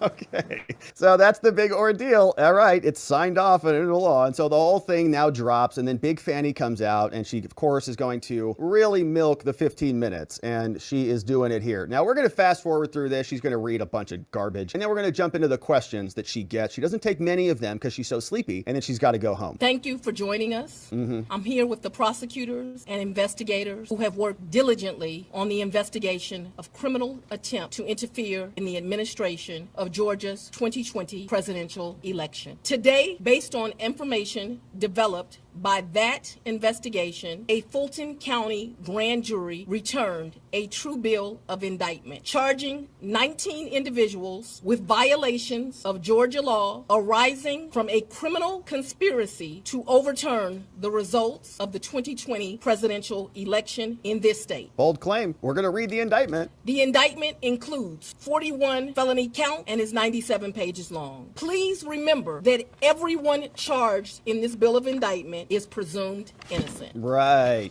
Specifically, that left a long time the ago. indictment brings felony charges against Donald John Trump, Rudolph William Louis Giuliani, John Charles Eastman, lawyer for Trump, Mark Randall Meadows, John Cheeseborough, Jeffrey Clark, Jenna Lynn Ellis, Ray Stallings Smith III. All right, so not going to listen to all of them. Powell, Kathleen, and Misty Hampton, also known as Emily Misty Hayes. Every individual charged in the indictment is charged with one count of violating Georgia's Racketeer, Influenced, and Corrupt Organizations Act through... That's RICO. So they're saying that 2 or more people were racketeering. They were colluding. They were conspiring to do these things. RICO allows you to connect all of them under one case, essentially. And then as long as they did some act in furtherance of the underlying effort, then they can be included. We're going to go through all those various acts and why all these people were included. Participation in a criminal enterprise in Fulton County, Georgia, and elsewhere to accomplish the illegal goal of allowing Donald J. Trump to seize the presidential term of office beginning on January 20th, 21. Specifically, the participants in association took various actions in Georgia and elsewhere to block the counting of the votes of the presidential electors who were certified as the winners of Georgia's 2020 general election. As you examine the indictment, you will see acts that are identified as overt acts and those that are identified as predicate acts, sometimes called acts of racketeering activity. Overt acts are not necessarily crimes under Georgia law in isolation, but are alleged to be acts taken in furtherance of the conspiracy. Many occurred in Georgia and some occurred in other jurisdictions and are included because the grand jury believes they were part of the illegal effort to overturn the results of Georgia's 2020 presidential election. Pausing quickly, it is a distinguishing difference between crimes and acts. Acts are just things that are legal. You can send text messages and do certain things, but if they're done for the furtherance of the greater crime, they can include a non-illegal act, impute motive and connection, that there's causality between the act and the furtherance of the crime, and then prove their case under this type of statute. The acts identified as predicate acts or acts of racketeering activity are crimes that are alleged to have been committed in furtherance of the criminal enterprise. Acts of racketeering activity are also charged as separate counts in the indictment against those who are alleged to have committed them. All elections in our nation are administered by the states, which are given the responsibility of ensuring a fair process and an accurate counting of the votes. That includes elections for presidential electors, Congress, state officials, and local offices. The state's role in this process is essential to the functioning of our democracy. Georgia, like every state, has laws that allow those who believe that results of an election are wrong, whether because of intentional wrongdoing or unintentional error, to challenge those results in our state court. The indictment alleges that rather than abide by Georgia's legal process for election challenges, the defendants engaged in a criminal racketeering enterprise to overturn Georgia's presidential election results. Subsequent to the indictment, as is the normal process in Georgia law, the grand jury issued arrest warrants for those who are charged. I am giving the defendants the opportunity to voluntarily surrender no later than noon on Friday, the 25th day of August, 2023. You hear me, Donald? You better self-surrender by noon on Friday, or else. I remind everyone here that an indictment is only a series of allegations based on a grand jury's determination of probable cause to support the charges. It is now the duty of my office to prove these charges in the indictment beyond a reasonable doubt at trial. I would like to take a moment to thank the Superior Court Clerk, Shay Alexander, and her staff for staying late and making sure that this indictment was processed. For leaking the document? I would document? also like to thank the men and women of Sheriff Labatt's office for keeping the courthouse open, but most importantly, for keeping us safe. So Fanny. Now, most people say, so what did this mean for Trump? This means an exoneration of Trump. Now, for some folks be like, he's a criminal. He did this, he did this. Let me present evidence. Let me present evidence. And I'm just going to present a little bit. That's why I say, just because you're not knowledgeable, you shouldn't jump out there, right? And I'm going to show you why I say you shouldn't jump out there. First things first. Fanny, not only did you put yourself in a hot seat by you being a melanated sister, but DC called you and told you you have to do that. Why? Ask this question. Why every person of color got to be the fall guy for what them pale people want y'all to do? Think about this. So Republican lawmakers in Georgia are working on ways to sanction Fulton County District Attorney Fannie Willis, the prosecutor who brought criminal charges against former President Donald Trump and 18 co-defendants, including the use of the new state law that creates a commission that can punish or throw out prosecutors. Uh-oh. So I hope that part, Willie. So I hope the funds that you're getting paid, Fanny, is going to protect you and your family, because nobody's threatening you. That was just a host to make it look like, oh no, somebody doing it. Man, ain't nobody threatening you. And now watch this. I'm going to show you something even different. Watch this. Former Chief Assistant U.S. Attorney for the Southern District of New York asserts giant hole in Georgia case against Trump. Andrew McCarthy, a former federal prosecutor as Chief Assistant U.S. Attorney for the Southern District of New York, wrote on Thursday in an op-ed that there's a giant hole in her DA Fannie Willis case. The lack of a clear crime to which Trump and his co-defendants can plausibly. And then when I go to hit read more, I'm going to show you how big tech, the Democrats, and everybody rule. When I go to hit read more, right? Because I want to read more on this. This will come up.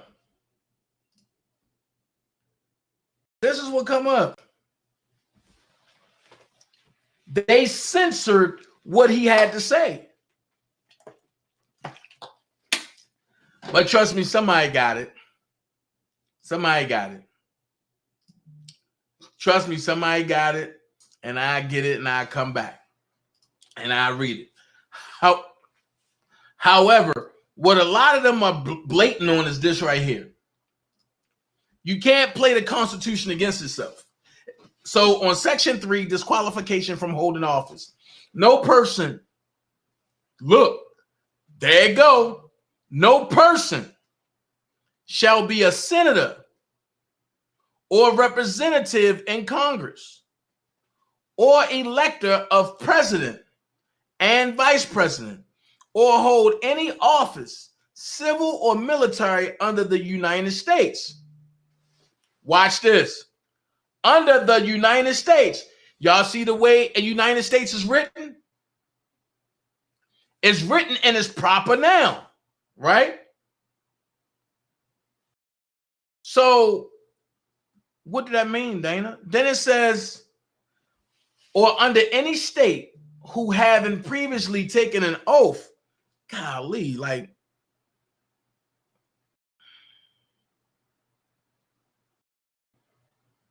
golly, hold on. Or under any state who having previously taken an oath as a member of Congress or as an officer of the United States. See how United States is written again. Or as a member of any state legislature, or as an executive or judicial officer of any state, to support the Constitution of the United States, shall have engaged in insurrection or rebellion against the same, or given aid or comfort to the enemies thereof. But Congress may by a vote of 2/3 of each house remove such disability. Stop. This is a good cause. But I'm going to ask y'all a question. Why wasn't Trump charged with insurrection? So therefore, if Trump wasn't charged with insurrection, you can't go to an insurrection loophole to make sure he can't run. They screwed themselves. But if they would have charged him with the insurrection, then yeah, Trump would have been disqualified. But then they would have to prove it. Then they would have had to go through so many lengths. That's why they ain't do it. So watch this. Trump can still run because he hasn't been charged with an insurrection. But they run around on mainstream media and say, oh, Trump did an insurrection. When? I'll give you one better. When you take office in the United States, right? Whenever you take office in the United States, it's called a contract. It's called the oath of office, right? Watch this. This where Fannie Willis fucked up at. Right here. Fannie. It says, moreover, he added, the Constitution of the United States, Article 1st, Section 10th, declares that no state shall pass a law impairing the obligations of contract. This must be equivalent to saying no state shall pass a law revoking, invalidating, or altering a contract. So under the contract, which is a lifelong contract once you're president, way wrong at Fannie. But I'm going to tell you how this thing can flip around on you, Fannie, real quick. My homegirl, Marjorie Taylor Greene, opened the eyes up to a lot of people. Watch this. The smartest woman in politics, Marjorie Taylor Greene, calls out Fannie Willis of Georgia and says, basically, she goes, she's guilty of conspiracy. The RICO Act that they're going after Trump for, Fannie, Alvin Bragg, Jack Smith, they're all guilty of it. This is brilliant state work by Marjorie Taylor Greene, the wonder of Georgia. I'm Doug Tenaple. This is Doug in Exile. Thanks for joining us, and thanks for being part of our community. We love hearing from you. I'm trying to keep you guys together. Get you guys talking to each other is a good thing in the chat. Be nice to each other. We grow together. We act as one on election day in 2024, and that's when the tidal wave hits. Those are the fruits we're going to get.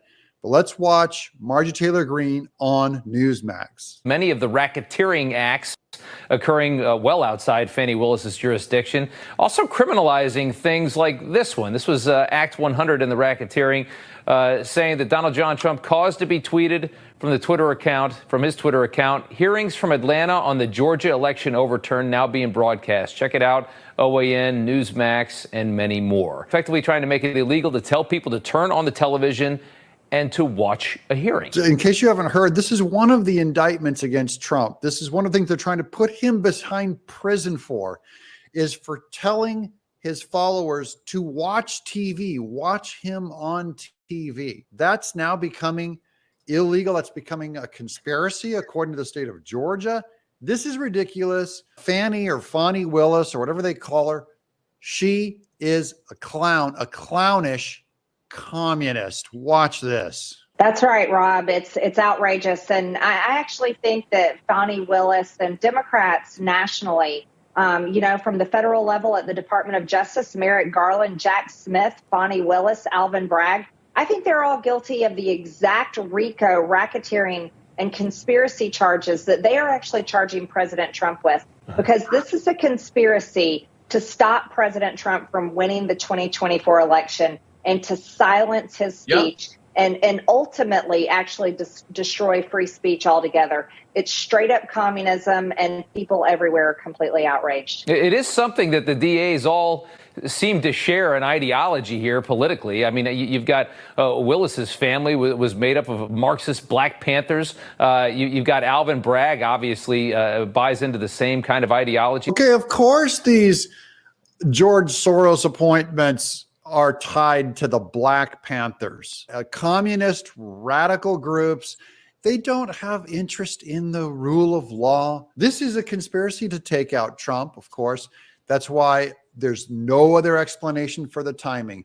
How do you get 4 indictments basically in 6 months by one party against the lead candidate of another party?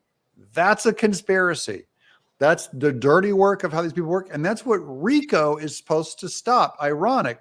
Remember, they always charge the conservatives with what they're actually doing. Nice. That is, they're actually breaching RICO. So they accuse Trump of it. This goes all the way back to Saul Alinsky and Rules for Radicals. That's the thing that you do. You accuse your opponent of what you yourself are doing. The only question is, will the American voter figure this out? That's the thing I don't know. None of us know the future. But the good news is we're going to keep talking about this online. That is key. Wait.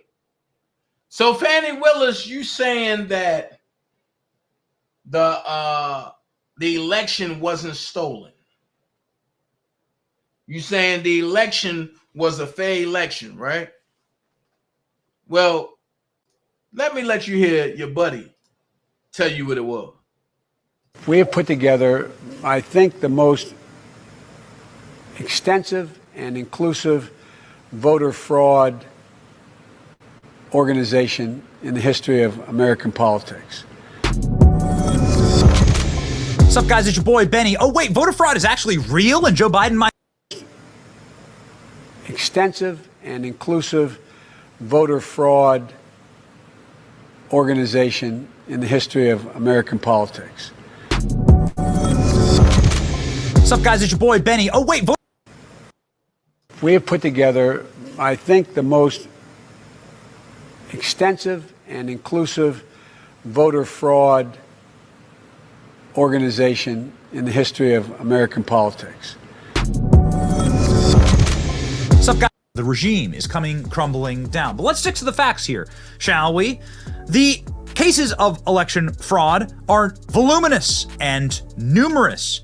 Here, just in the state of Michigan, and this is the Heritage Foundation election fraud cases, with links directly out to all of the details of the cases, right? You know, sources and everything. You can find it here. Here's a case in Michigan from 2023, this year, a criminal conviction of altering the count to vote. Kathy Funk, a Democrat Flint Township clerk, supervisor, was charged in the state with 1 count of ballot tampering and 1 count of misconduct, both felonies, in the August 2020 primary, in which she fiddled with the vote numbers. Okay, she pleaded no contest. She's guilty. And on and on and on and on. You can find it here. This is just the state of Michigan. You can go find any state here, ladies and gentlemen, inside of the Heritage portal to see voter fraud in any state in the union. A sampling of recent election fraud cases from across the United States. And they go in to say this isn't a completely thorough list, but you have 1,400 proven instances of voter fraud, 1,200 criminal convictions, civil penalties, official findings, judicial findings, and diversion programs. You can search the database here, and you can also see and choose states where voter fraud has occurred, and that it's occurred in all 50 states. So saying voter fraud isn't real is, of course, insane. And so it'd be wrong to discredit the bombshell story that broke yesterday about Michigan State Police finding a massive voter fraud ballot manufacturing operation inside of the state that was funded by Joe Biden. Let's check in on the facts here, ladies and gentlemen. An organization operating in multiple swing states was implicated in submitting fraudulent voter registrations during October 2020. Following a raid, Michigan authorities discovered caches of prepaid gift cards, firearms, equipped with silencers, and disposable burner phones. Throughout the 2020 election period, this organization got $4 million from Biden for President, DNC Services, Democratic Party of Iowa, Democratic Senatorial Campaign. This is an organization that allegedly, according to the police reports, which you can read right here, and we encourage you to read them, actually. It would really help if everyone read these. These police reports right here show that nearly 12,000 illegal ballots were deposited into a voter registration application. A lot of these various applications weren't actually real addresses or real people. Signatures didn't match the files on Michigan with Michigan Secretary of State, and a lot of the they all had like the same handwriting. And so this is the question of the hour. And I'm seeing this story now all across the country. This is now finally starting to break through. What the hell was going on in the early hours of election night? I told you. What the hell was going on with these massive vans and these massive cartons? Which those exactly look like. I can't confirm it, but those look like exactly the kind of cartons that have ballots and votes in them. Told you. Who was allowing this van to come in where there were no monitors in Detroit and wheel in these pallets? Those are questions. This from the Gateway Pundit. We have the proof.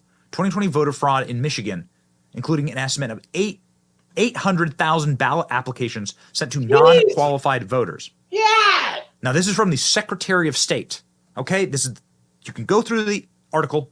We've done an in-depth read on this article, and you can see that law enforcement from the Secretary of State's office analyzed this and said, whoa, this is a massive pay-for-play in order to get illegal ballots.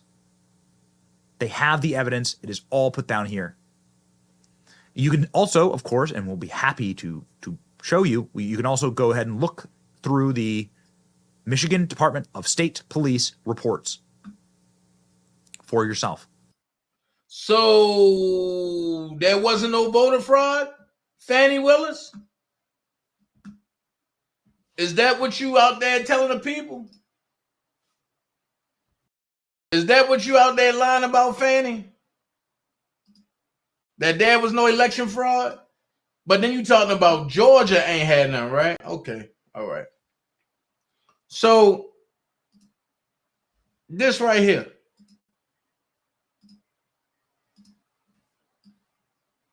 Who remembers Ruby Freeman with briefcases full of ballots, stuffing them in plain sight on camera, and President Trump calling out fraud to Brian Kemp while he did nothing and helped Joe Biden steal Georgia an election? Here you go right here. They got on camera. See, people think that they can outsmart certain electors. But not only is it on cameras, the electors are using their phone to take pictures. And she would take the suitcases and throw them on a conveyor belt and not put them in there. People in Georgia got caught cold bringing in massive numbers of ballots and putting them in voting machines. Great job at Brian Kemp, Georgia. So they trying to make this lady seem like her and her daughter wasn't doing the same thing. Come on, man. Prosecute the shit out of them. I'm for it. I'm for it. Prosecute the dog sugar honey iced tea out of them. I'm for it. So hold on, let me see what they say. Oh, this is even better. Y'all remember this guy by the name of Alan Dershowitz? Once thing pushed, y'all remember him? That's the guy that y'all was trying to get on R. Kelly case and behind R. Kelly back. Watch what he had to say about Trump. And he hates Trump. But watch what he got to say. Hi, everybody. I'm Diane Brady. I'm here with Alan Dershowitz, noted lawyer, academic, author, most recently of Get Trump. Alan, good to see you. You know, as you hold up your book, I have to say, having read the book, we are now talking about the latest act, which was in your book, which is the case that has come down against President Trump, 18 other defendants, essentially racketeering charges. Talk about this particular case and how serious it is. Sure. Well, I predicted there'd be an indictment in Fulton County. I didn't predict it would be a RICO charge because it's so unusual to bring a RICO charge, a racketeer charge, against election reform. What this basically says is that Trump and all of the others who have been indicted knew full well that the election was legitimately won by Joe Biden, and they corruptly intended to change the result of an election that they knew was fair. In order to prove this indictment, the prosecution is going to have to prove beyond a reasonable doubt what Trump had in his mind. There are two possible instructions that a judge could give. One, if Trump honestly believed that this election had been stolen, that everything he did was perfectly proper. The other construction might be, even if Trump actually believed that the election was unfair, that belief had to be reasonable. And if he gives that instruction, then Trump is going to be able to introduce mountains of evidence showing that so many other people believed it was stolen. I'm not one of them myself, but he'll be able to show the film 2,000 Mules, which were watched by hundreds of thousands of people, and to be able to show that his belief was reasonable. This case is far from a foregone conclusion of conviction. And even if there is a conviction in a county which is overwhelming. Do you think you'd be happier as a boy? Overwhelmingly Democrat, it has a good chance of being reversed on appeal. Let's start with where it's being tried. Is it possible to move this case, you know, for the reasons you just said, perhaps to a federal court, or is it really it's going to be tried? It's the charges have come down in Georgia. It's going to be tried in Georgia, and that's just the nature of the beast. My own prediction is that the motion to move it to the federal court will be denied, that the state has jurisdiction over elections, even presidential elections. So I think the judge will have the case tried in Georgia. Now, Georgia is a county that's, this county of Georgia, overwhelmingly Democrat and anti-Trump. So there may be a motion to move it to another county. But I think it will probably stay in Georgia and most certainly in this county. Well, let's talk about the fact that there are 19 defendants here, including his former personal lawyer, Rudy Giuliani. We've got Mark Meadows, former chief of staff. What difference does that make to the chances or the strategy that President Trump will have to deploy? Well, it's going to be very difficult. The prosecutor has said she wants to try them all together, and she wants to try them all within 6 months. Unheard of in all of American history. To have an indictment this broad, this extensive, covering so many people, to be tried within 6 months, unheard of. Usually a case like this would take a year and a half, 2 years to bring to trial. There'll be hundreds of motions and other kinds of legal procedures, maybe appeals from denials of certain motions, which are sometimes possible. This case is not being tried within 6 months. And there'll be all kinds of skirmishes among the lawyers when you have more than a dozen lawyers representing different clients with different interests. And also, the prosecution is going to have to prove the state of mind of each of the defendants. And each of the defendants may have different states of mind. For example, you may get a defendant who admitted to somebody that, oh, I knew the election was fair. That would be very different from a defendant who has said right from the beginning, like Donald Trump, I firmly believe this election was stolen. So it's very hard to try so many people together in one courthouse so quickly. We often talk about smoking guns, Alan. There's 41 different counts here. Do you see any ones that are particularly problematic? Or problematic is the wrong term, harsh. I see some that are extraordinarily weak, trying to get an office holder to violate his oath of office. My God, if everybody who violated their oath of office were to be guilty of a crime, we'd have to hold most congressional and mayoral and gubernatorial discussions in prison. Breaking campaign promises, breaking the oath of office is very common. You know, whenever I see a RICO and a conspiracy conviction, I generally think this is weak. If you have to go to RICO and conspiracy instead of specific crimes, now there are specific crimes charged here as well, but they really all come under the rubric of RICO. RICO was designed for organized crime. It's been extended to other organized behaviors, but it's never before, to my knowledge, been applied to election protests. Now, you know, I was part of an election protest in 2000. I represented the citizens of Palm Beach County protesting the butterfly ballot, the hanging chads, all of that. You remember. Bush v. Gore. Yes. Hmm? In Bush v. Gore, for those who don't remember. In Bush versus Gore. Yeah. And, you know, the Supreme Court said 5-4 that we were wrong. 4 justices said we were right. 5 said we were wrong. I can't imagine anyone trying to bring criminal charges against many of us. Many of the people who fought for Al Gore are the same people who are now trying to put Donald Trump in prison, quite hypocritically. Now, does the breadth of this case make it, more difficult for the law? Are the same people who are now trying to put Donald Trump in prison. I can't imagine anyone trying to bring criminal charges against many of us. Many of the people who fought for Al Gore are the same people who are now trying to put Donald Trump in prison, quite hypocritically. Now, does the breadth of this case make it, more difficult for the lawyers, or do you think in some ways it makes it easier because it can feel pretty sprawling? I mean, just one of the things with these RICO cases, the penalties, if found guilty, Donald Trump could be facing up to 20 years in jail on some of these charges. Also mandatory minimums, no probation, and so no pardon, for example. He can't pardon himself. It can't be pardoned. So this is a tough case for him if he loses, but he has to lose not only at the trial but on appeal as well. And I think this indictment is vulnerable to many, many legal challenges, and there will be other challenges based on the judge's instruction, based on the jury veneer, based on a range of other factors. There'll be defendants who move for a severance saying, look, I have only a peripheral connection to this case, or I was just acting as a lawyer.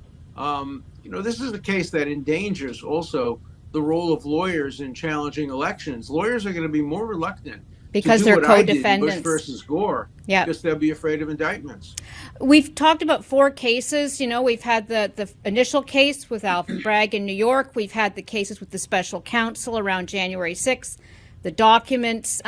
Where does this rank in seriousness? Okay, in my book, Get Trump, I go through each of the 4 charges, and I show the New York is the weakest. The strongest is Florida, although the case itself is based on possession of classified material, which is not as big a deal as trying to overturn an election. So the strongest case on the facts is Florida. Mm-hmm. The weakest case, both in facts and law, is New York. And the Washington, D.C. case and Fulton County cases are very similar. They both allege election fraud, and I think they both require specific intent on the part of Donald Trump and the other defendants, specific knowledge, subjective knowledge that the election was in fact not stolen. And I think in both cases, it's going to be hard to prove it. Now, it'll be easier in D.C. in front of a jury that's 95% voters voting against Trump. A little more difficult in Georgia, where it was basically 3-1, not 20-1. So the realities of where the case is being tried may certainly have an impact on the outcome, at trial at least. So now that we have all 4 indictments in place, what are the next strategies for the president? He's currently on the campaign trail. He also faces, I know, some civil, cases that are still ongoing. Should he just ignore it at this point, let his lawyers do what they do and get on with campaigning, or should he be careful? Can't do that, because he has to be personally at the trial. It's a criminal trial, not a civil trial. Yep. You can have your lawyers represent you. So he's going to have to be in court during. If you're an expert of any kind, a coach, course creator, health professional, consultant, author, or speaker, and many of the days that he wants to be on the campaign trail, if the schedule is what the prosecutors want it to be, he'll be on trial in January in Washington, D.C., in February and March in Georgia, in May in the other places, New York, maybe June or July. So the entire campaign season will be taken up by him being in court. Now, that may not be intended as election interference, but the effect is election interference. Although the poll numbers seem to go up, so that's not, doesn't seem to be impacting poll numbers among Republicans seem to go up among his supporters. Whether they go up among independent voters, general voters, that remains to be seen. But you know, that's a factor. But the important thing is what precedent this sets for how to challenge elections. Remember, you're supposed to challenge elections by coming up with alternate slates of electors, by going to court. We don't want people challenging elections in the streets. We don't want people doing what they did in Ecuador, shooting the candidate they don't approve of. No, we want them to do exactly what was done in Bush versus Gore and Thomas Jefferson's election, Tilden versus Hayes, the Kennedy election. You go to court. You propose alternate slates of electors. You lobby people who are in the state structures. That's what was charged here. I mean, just imagine, what if it turned out, I'm not saying it did, I don't believe it did, but what if it turned out Trump was right and the election in Georgia was fraudulent? We'd be applauding him for doing exactly what he's been indicted for. And if he believed it was right, you have to look at the case through his eyes, through his mind, not through the mind of the prosecutors or even you or me. Let me just ask through your eyes right now, do you feel like President Trump did anything wrong in these cases that we're talking about? Anything? I think he did a lot wrong. Criminally wrong then? Wrong. Culpable? I think he did a lot wrong. I think he should have conceded the election. He shouldn't have made the speech of January 6th. He shouldn't have gotten all these lawsuits filed. He shouldn't have had alternate slate of electors, but not a single one of them, in my view, is criminal. Okay. There's an enormous difference between doing wrong. That's why I'm not going to vote for him. I feel because it's only he did wrong, but that's not criminal. I feel it's only fair before we end to pivot to Hunter Biden, you know, because I feel like let's talk about that case that's ongoing with the special counsel, and I know you've had some issues with how that's playing out. Yeah, the special counsel was appointed unlawfully. The rule requires specifically that the special counsel be somebody outside of government, and there's a good reason for that. You don't want that special counsel to be subject to the whims and preferences of the administration. You want him to be totally an outsider. You certainly don't want the special counsel to be somebody who's already made a deal that the courts have rejected, and he's going to try to defend and justify that deal. So he's precisely the wrong person to have been appointed special counsel, and I'm really disappointed. What is the logic? Garland, who I thought highly of for making that appointment. Why would they make it? Is there any logic in making it other than perhaps he knows the details of the case? I think that's the reason. He knows the details of the case, and he has already said it's a small case, a case warranting no jail time. And so that's what's wrong with appointing somebody like that. The man who appointed him, Merrick Garland, was appointed, obviously, by President Biden, serves at his pleasure. The special prosecutor was not appointed by him, was appointed by Donald Trump, but now serves at the pleasure of the president as U.S. attorney for the Delaware district. So it's exactly the wrong person to be special counsel. There's nothing special about him. He's just another Justice Department lawyer. Let me ask, as we're heading to looking around the corner, obviously legal issues are not a popularity contest. Maybe they are, but does it matter what the public feels with regard to these specific cases? Let's go back to President Trump. You know, we may love them, we may hate them, but they will play out as they play out in the various courts. What difference do you think it makes? Yeah, courts plural. Courts are enormously subject to public pressures. Judges want to come home to their families at night and their friends and be accepted. Judges don't want to have happen to them what happened to me on Martha's Vineyard when I defended President Donald Trump, and I got canceled library, synagogue, book fairs, centers. Judges are people like all of us, and they're deeply influenced by public opinion. So anything else on your radar right now you'd want to put on ours, Alan? I think this is a sad day for America. On my podcast, which I have Monday, Tuesday, and Wednesday on Rumble and YouTube, I give out bananas, how close we are to becoming a banana republic. It used to be 2, but after this indictment, I'm up to 3 and perhaps 4. I don't want to see us move any closer to Ecuador, where they killed the person running against them, or some other country. Let me get into this real quick. The whole government needs to be in jail for the atrocities they did to the melanated people of their soil, okay? Open-minded said facts.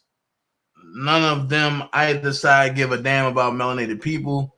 Donald Duck, who is Donald Duck, has the complexion for the protection. It's not true. That's not true. Then you say, Dana, I'm just asking King, if you're a sovereign citizen, why do you care? I'm not a sovereign citizen. I'm not a sovereign citizen at all. I'm an American national. I'm not a sovereign citizen. A big difference. Big difference. American nationals are people who are born sovereign, which all of us are. We're born sovereign from the good Lord himself, or whoever you believe in. I'm not a citizen, and I was born on American land and soil. I reclaim my birthright, so that means you can't make me civic divorce. You can't make me dead at sea. No, I'm alive and well. I'm a flesh and blood man. I'm not a person. I'm not a human being. I'm a man. Big difference. Let's jump back into it. I just had to address that when I seen that. I was like, ooh. I just had to address that. So the state of Georgia is moving to impeach Fani Willis. Check this out. The indictment alleges that rather than abide by Georgia's legal process for election challenges, the defendants engaged in a criminal racketeering enterprise to overturn Georgia's presidential election result. As Fulton County District Attorney Fani Willis sounding off following her office's blockbuster indictment of former President Donald Trump and 18 other co-defendants. The charges stemming from the president and his legal team's efforts to contest the results of the 2020 presidential election. Now, one state Georgia Senator Colton Moore is moving to impeach DA Willis over the charges brought against the former president, accusing her of carrying out a political agenda against Donald Trump. With us now, Georgia State Senator Colton Moore. State Senator, welcome to National Report. If you could just walk us through, what would an impeachment inquiry even look like in the state of Georgia? Well, the legislature has an important role, and that is oversight of judicial and executive officers in this state, just like it is in states all across the country.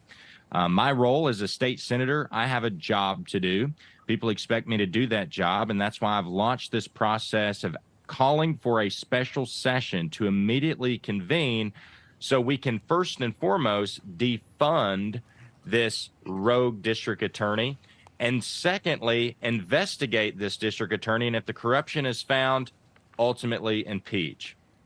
Ultimately, District Attorney Fani Willis was elected by the people of Georgia. Why do you believe now would be the time to seek an impeachment of an elected official? Well, hold on. I must say this. She was not elected. Now I understand why she really want to, protect this, because when it come out, she was part of that stealing probe. But you're going to see that soon. It's coming up. While she was elected, there are still checks and balances in government, right? And the legislature has the ability and the power to do so. We also have the ability to neuter her powers with the means of defunding. But let's not forget, in Georgia, it took 19 days to certify the election results. And these individuals who have been indicted were simply using their First Amendment right to express their concerns about election integrity. Some of these charges, they're all novel charges, have to do with a tweet. Someone made a tweet.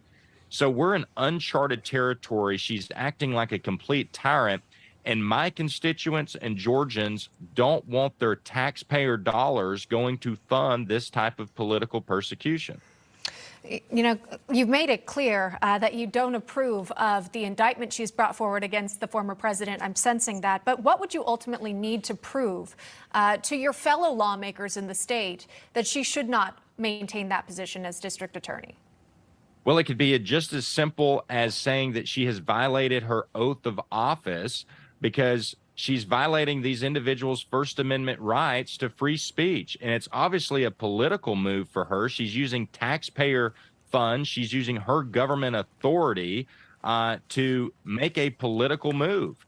And it's very evident, right? Before the grand jury even finishes, the charges are released by the clerk. Then she's setting up her fundraising accounts, getting them ready to go before her grand announcement. And then just think about the president of the Senate, the lieutenant governor, who had to go before a judge and show the judge that she had fundraisers for his political opponent, or else he would have been caught up in this same indictment. These are crazy, insane charges. I mean, racketeering, RICO, these individuals could go to jail for life. I wanted to just mention that again for our viewers. It's, again, the former president now facing 4 indictments. So this one in particular, the Georgia one, 13 charges, including violating the RICO law, soliciting a public official to violate an oath, and also filing false documents. Now, you mentioned, sir, about this sort of indictment that appeared on the website again on, I believe it was Monday. It's all happening so fast. And then it was taken down. And so Fani Willis was asked about why this all happened before there was a vote to indict. Here's her response. I can't tell you anything about what you refer to. I am not an expert on clerks' duties or even administrative duties. I wouldn't know how to work that system, and so I'm not going to speculate. And then since then, we've heard that it was essentially an effort to test the system and conduct a trial run. Just your thoughts, sir, on how this has played out, the fact that these charges happen to be the same ones that Trump ultimately faced once they were voted on by the grand jury. Yeah, I mean, she's testing the system of the American Constitution. She's testing the system of freedom, taking political prisoners. And, let's not forget, too, that the ACLU reports that half of the prisoners, those incarcerated in Fulton County, have yet to be charged with a crime. And then we have young Thug and young Slime. They've been in court now for a year. They've yet to get through jury selection, but yet at that same podium you just saw, she gets up and she says that we're going to have these folks, these 18, 19, indicted in court in 6 months. I mean, this is right at election time. This in itself, any person with any common sense can see what it is, and it must be stopped with taxpayer funds. All right. And again, August 25th is that arraignment deadline for Trump to appear, sir, in your state of Georgia. And then we'll maybe learn additional details of the actual timeline of the trial, which you point out could take place while a lot of campaigning efforts are underway. That's Georgia State Senator Colton Moore joining us this morning. Thank you, sir. Thank you so much. You got it. Wow. Like I say, we gonna go today. We're gonna talk about it. Hold on, but I got one even better. Hold on, I got one better. Check this out. They talk about the insurrection. Okay. Let's see about Let's take a look at this, because there's a lot more video that's coming out and a lot of stuff that I saw that we're now seeing too as well. So this is from Wall Street Apes, January 6th video. Everyone wants to pretend doesn't exist. On camera, an undercover police officer states, "We go undercover as Antifa in the crowd." And this is on January 6th. Media silent, both parties silent.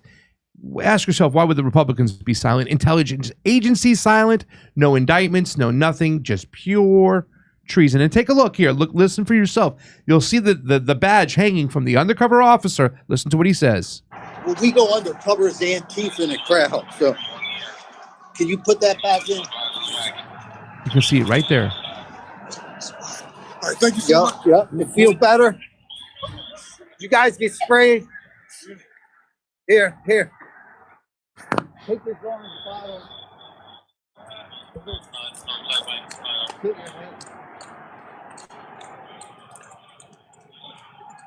Fast forward this part.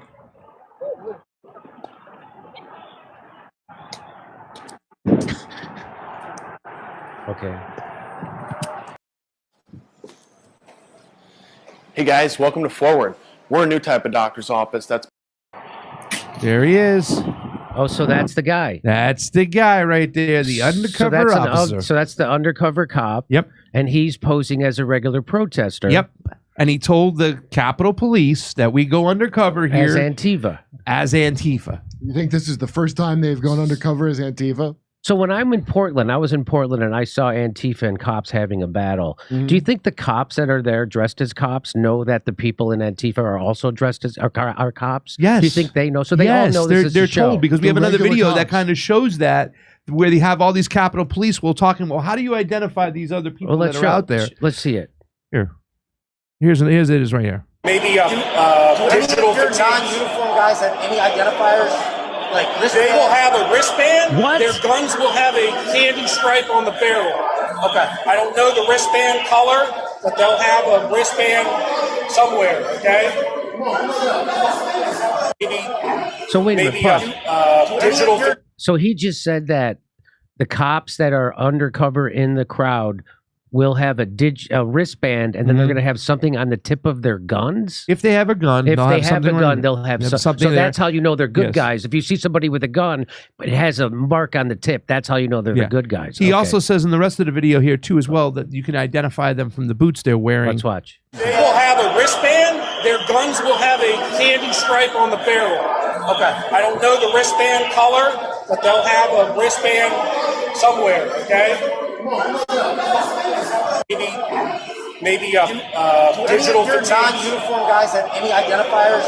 Like wristband? They will have a wristband. Their guns will have a candy stripe on the barrel. Candy stripe. Okay. I don't know the wristband color, but they'll have a wristband somewhere. Okay. New body cam footage from J6 discussing how they were set up.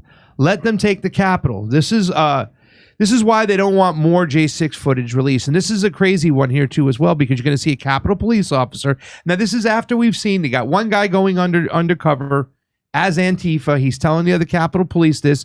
You have the Capitol Police discussing how to identify the good guys, the friendlies they called them in the crowd, whether they have a wristband down. Go in the Capitol. Those two as well. The fingers will all point back, not just at Pelosi and her staff secretly weakening security and setting it up, but all of Congress. And you have to ask yourself, what benefits came out for the security state after January 6th? Well, we also know that they have more spying power now. They have more abilities. They took away more of our civil liberties. They were able to start looking at J6 people at their bank records, right? They went to the banks, and they used to have to get a warrant for this, but now they gave them more powers to look up when they were using the ATMs nearby and whatnot. They also got more money to protect themselves, Kurt. They got a bill signed where Capitol Police got a crap ton more money to protect themselves.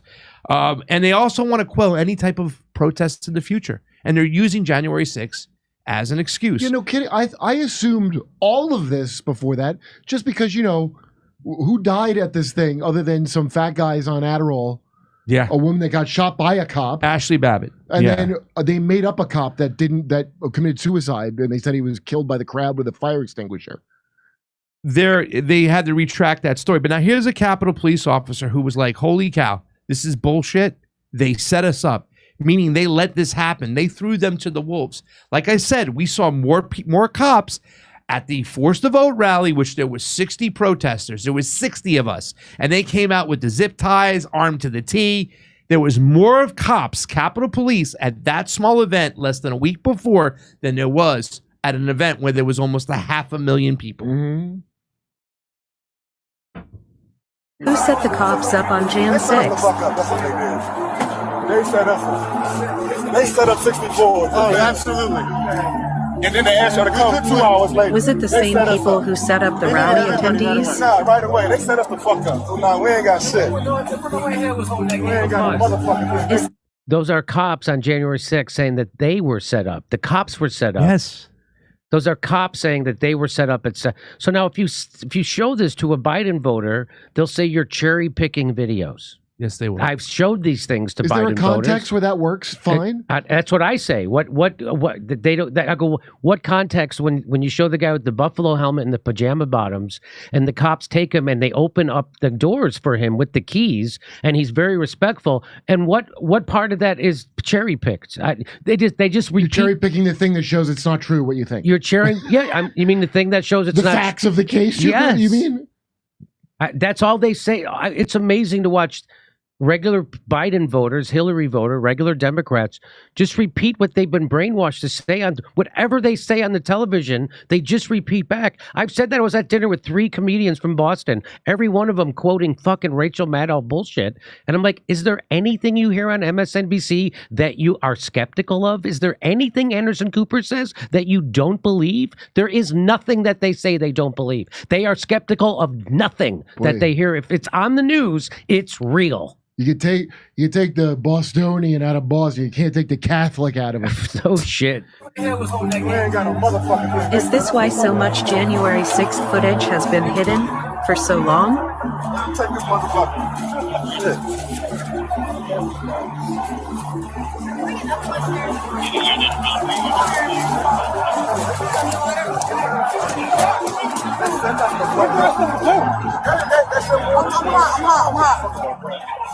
Here, you need water. I'm hot. She was wired. She was on. He said, "Be quiet. I'm hot. I'm hot. I got a microphone and a camera on me." Oh, that's what she means. I'm hot. Come on. Don't say anything here. Keep it quiet. This is conversation that doesn't need to be filmed. We don't want to get in trouble by our supervisors. Come see our live shows. We're going to be in Chicago, Rosemont. So my question is, where was the insurrection? An insurrection is a takeover. People that just going in and just doing. Where was the insurrection?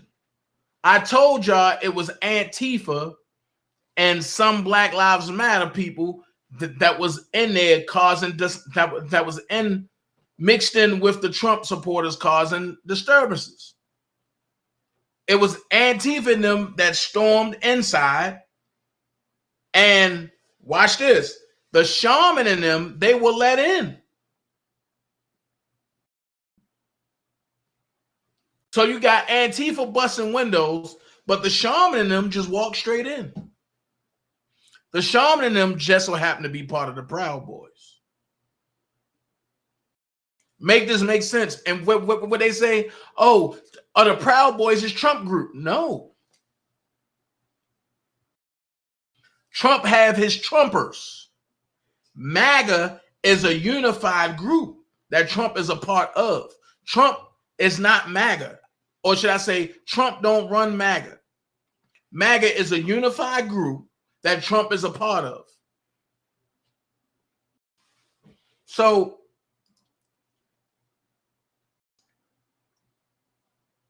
did I show this already? Yeah, I showed that already. I put that back there, hide that. So you have voter suppression going on. You got voter fraud. Now watch this. I'm almost finished, y'all. But watch this. A local attorney found guilty of voter fraud. And his motive unclear, leaving many people questioning why did he do it? Everywhere at 5, Katie Turstek was inside the courtroom as the judge read the verdict. Judge Andrew Santoli set a precedent today here in Cuyahoga County with a guilty verdict, saying that no one will tolerate committing voter fraud. Shaker Heights attorney James Saunders sat alongside his own defense attorney in court this morning as Judge Andrew Santoli announced the verdict. This court hereby finds you guilty of counts 1 and 2 in the indictment. None of Saunders' family or friends were there in the courtroom. The 56-year-old was found guilty of voting several times in the 2020 and 2022 general elections. According to the Cuyahoga County prosecutor, in 2020, Saunders voted in person in Ohio and Florida. He allegedly voted early in Ohio. In 2022, the prosecutor says he voted in person in Ohio and by mail in Florida. You have violated with impunity one of our most cherished rights, that every citizen in this country, regardless of race, creed, or socioeconomic status, speaks with one voice and one vote. Sir, your opinion does not outweigh any of us other fellow citizens. You do not have any greater right than any other fellow citizen in this country. Saunders could face another investigation and possible sanction against his license for ethical misconduct from the Board of Professional Conduct. As a convicted felon, Saunders is stripped of his right to vote. In Cleveland, Kate Tursek, 19 News. So you think you know Wix, but do you really? So is voter fraud everywhere? Voter fraud everywhere. I'm 2 hours in. This is 3:19. Check this out. I'll be back with part 2 at 6:30. I'll be back with part 2 at 6:30. So I'm gonna give y'all time to go eat your lunch, go let your head down, because I know it'll be a lot to be in front of here. So I'll be back at 6:30 on the dot today, because I probably don't finish till about 9:30, 10 o'clock. So I'll be back at 6:30. We're going to run part 2, and we're going to have some fun. All right? So I thank y'all for joining me for this midday run. 6:30. We'll be back. All right? Love every last one of y'all. Peace. See you at 6:30. Bring a friend. When the chips are down, these civilized people, they'll eat each other. When the chips are down, these civilized people, they'll eat each other.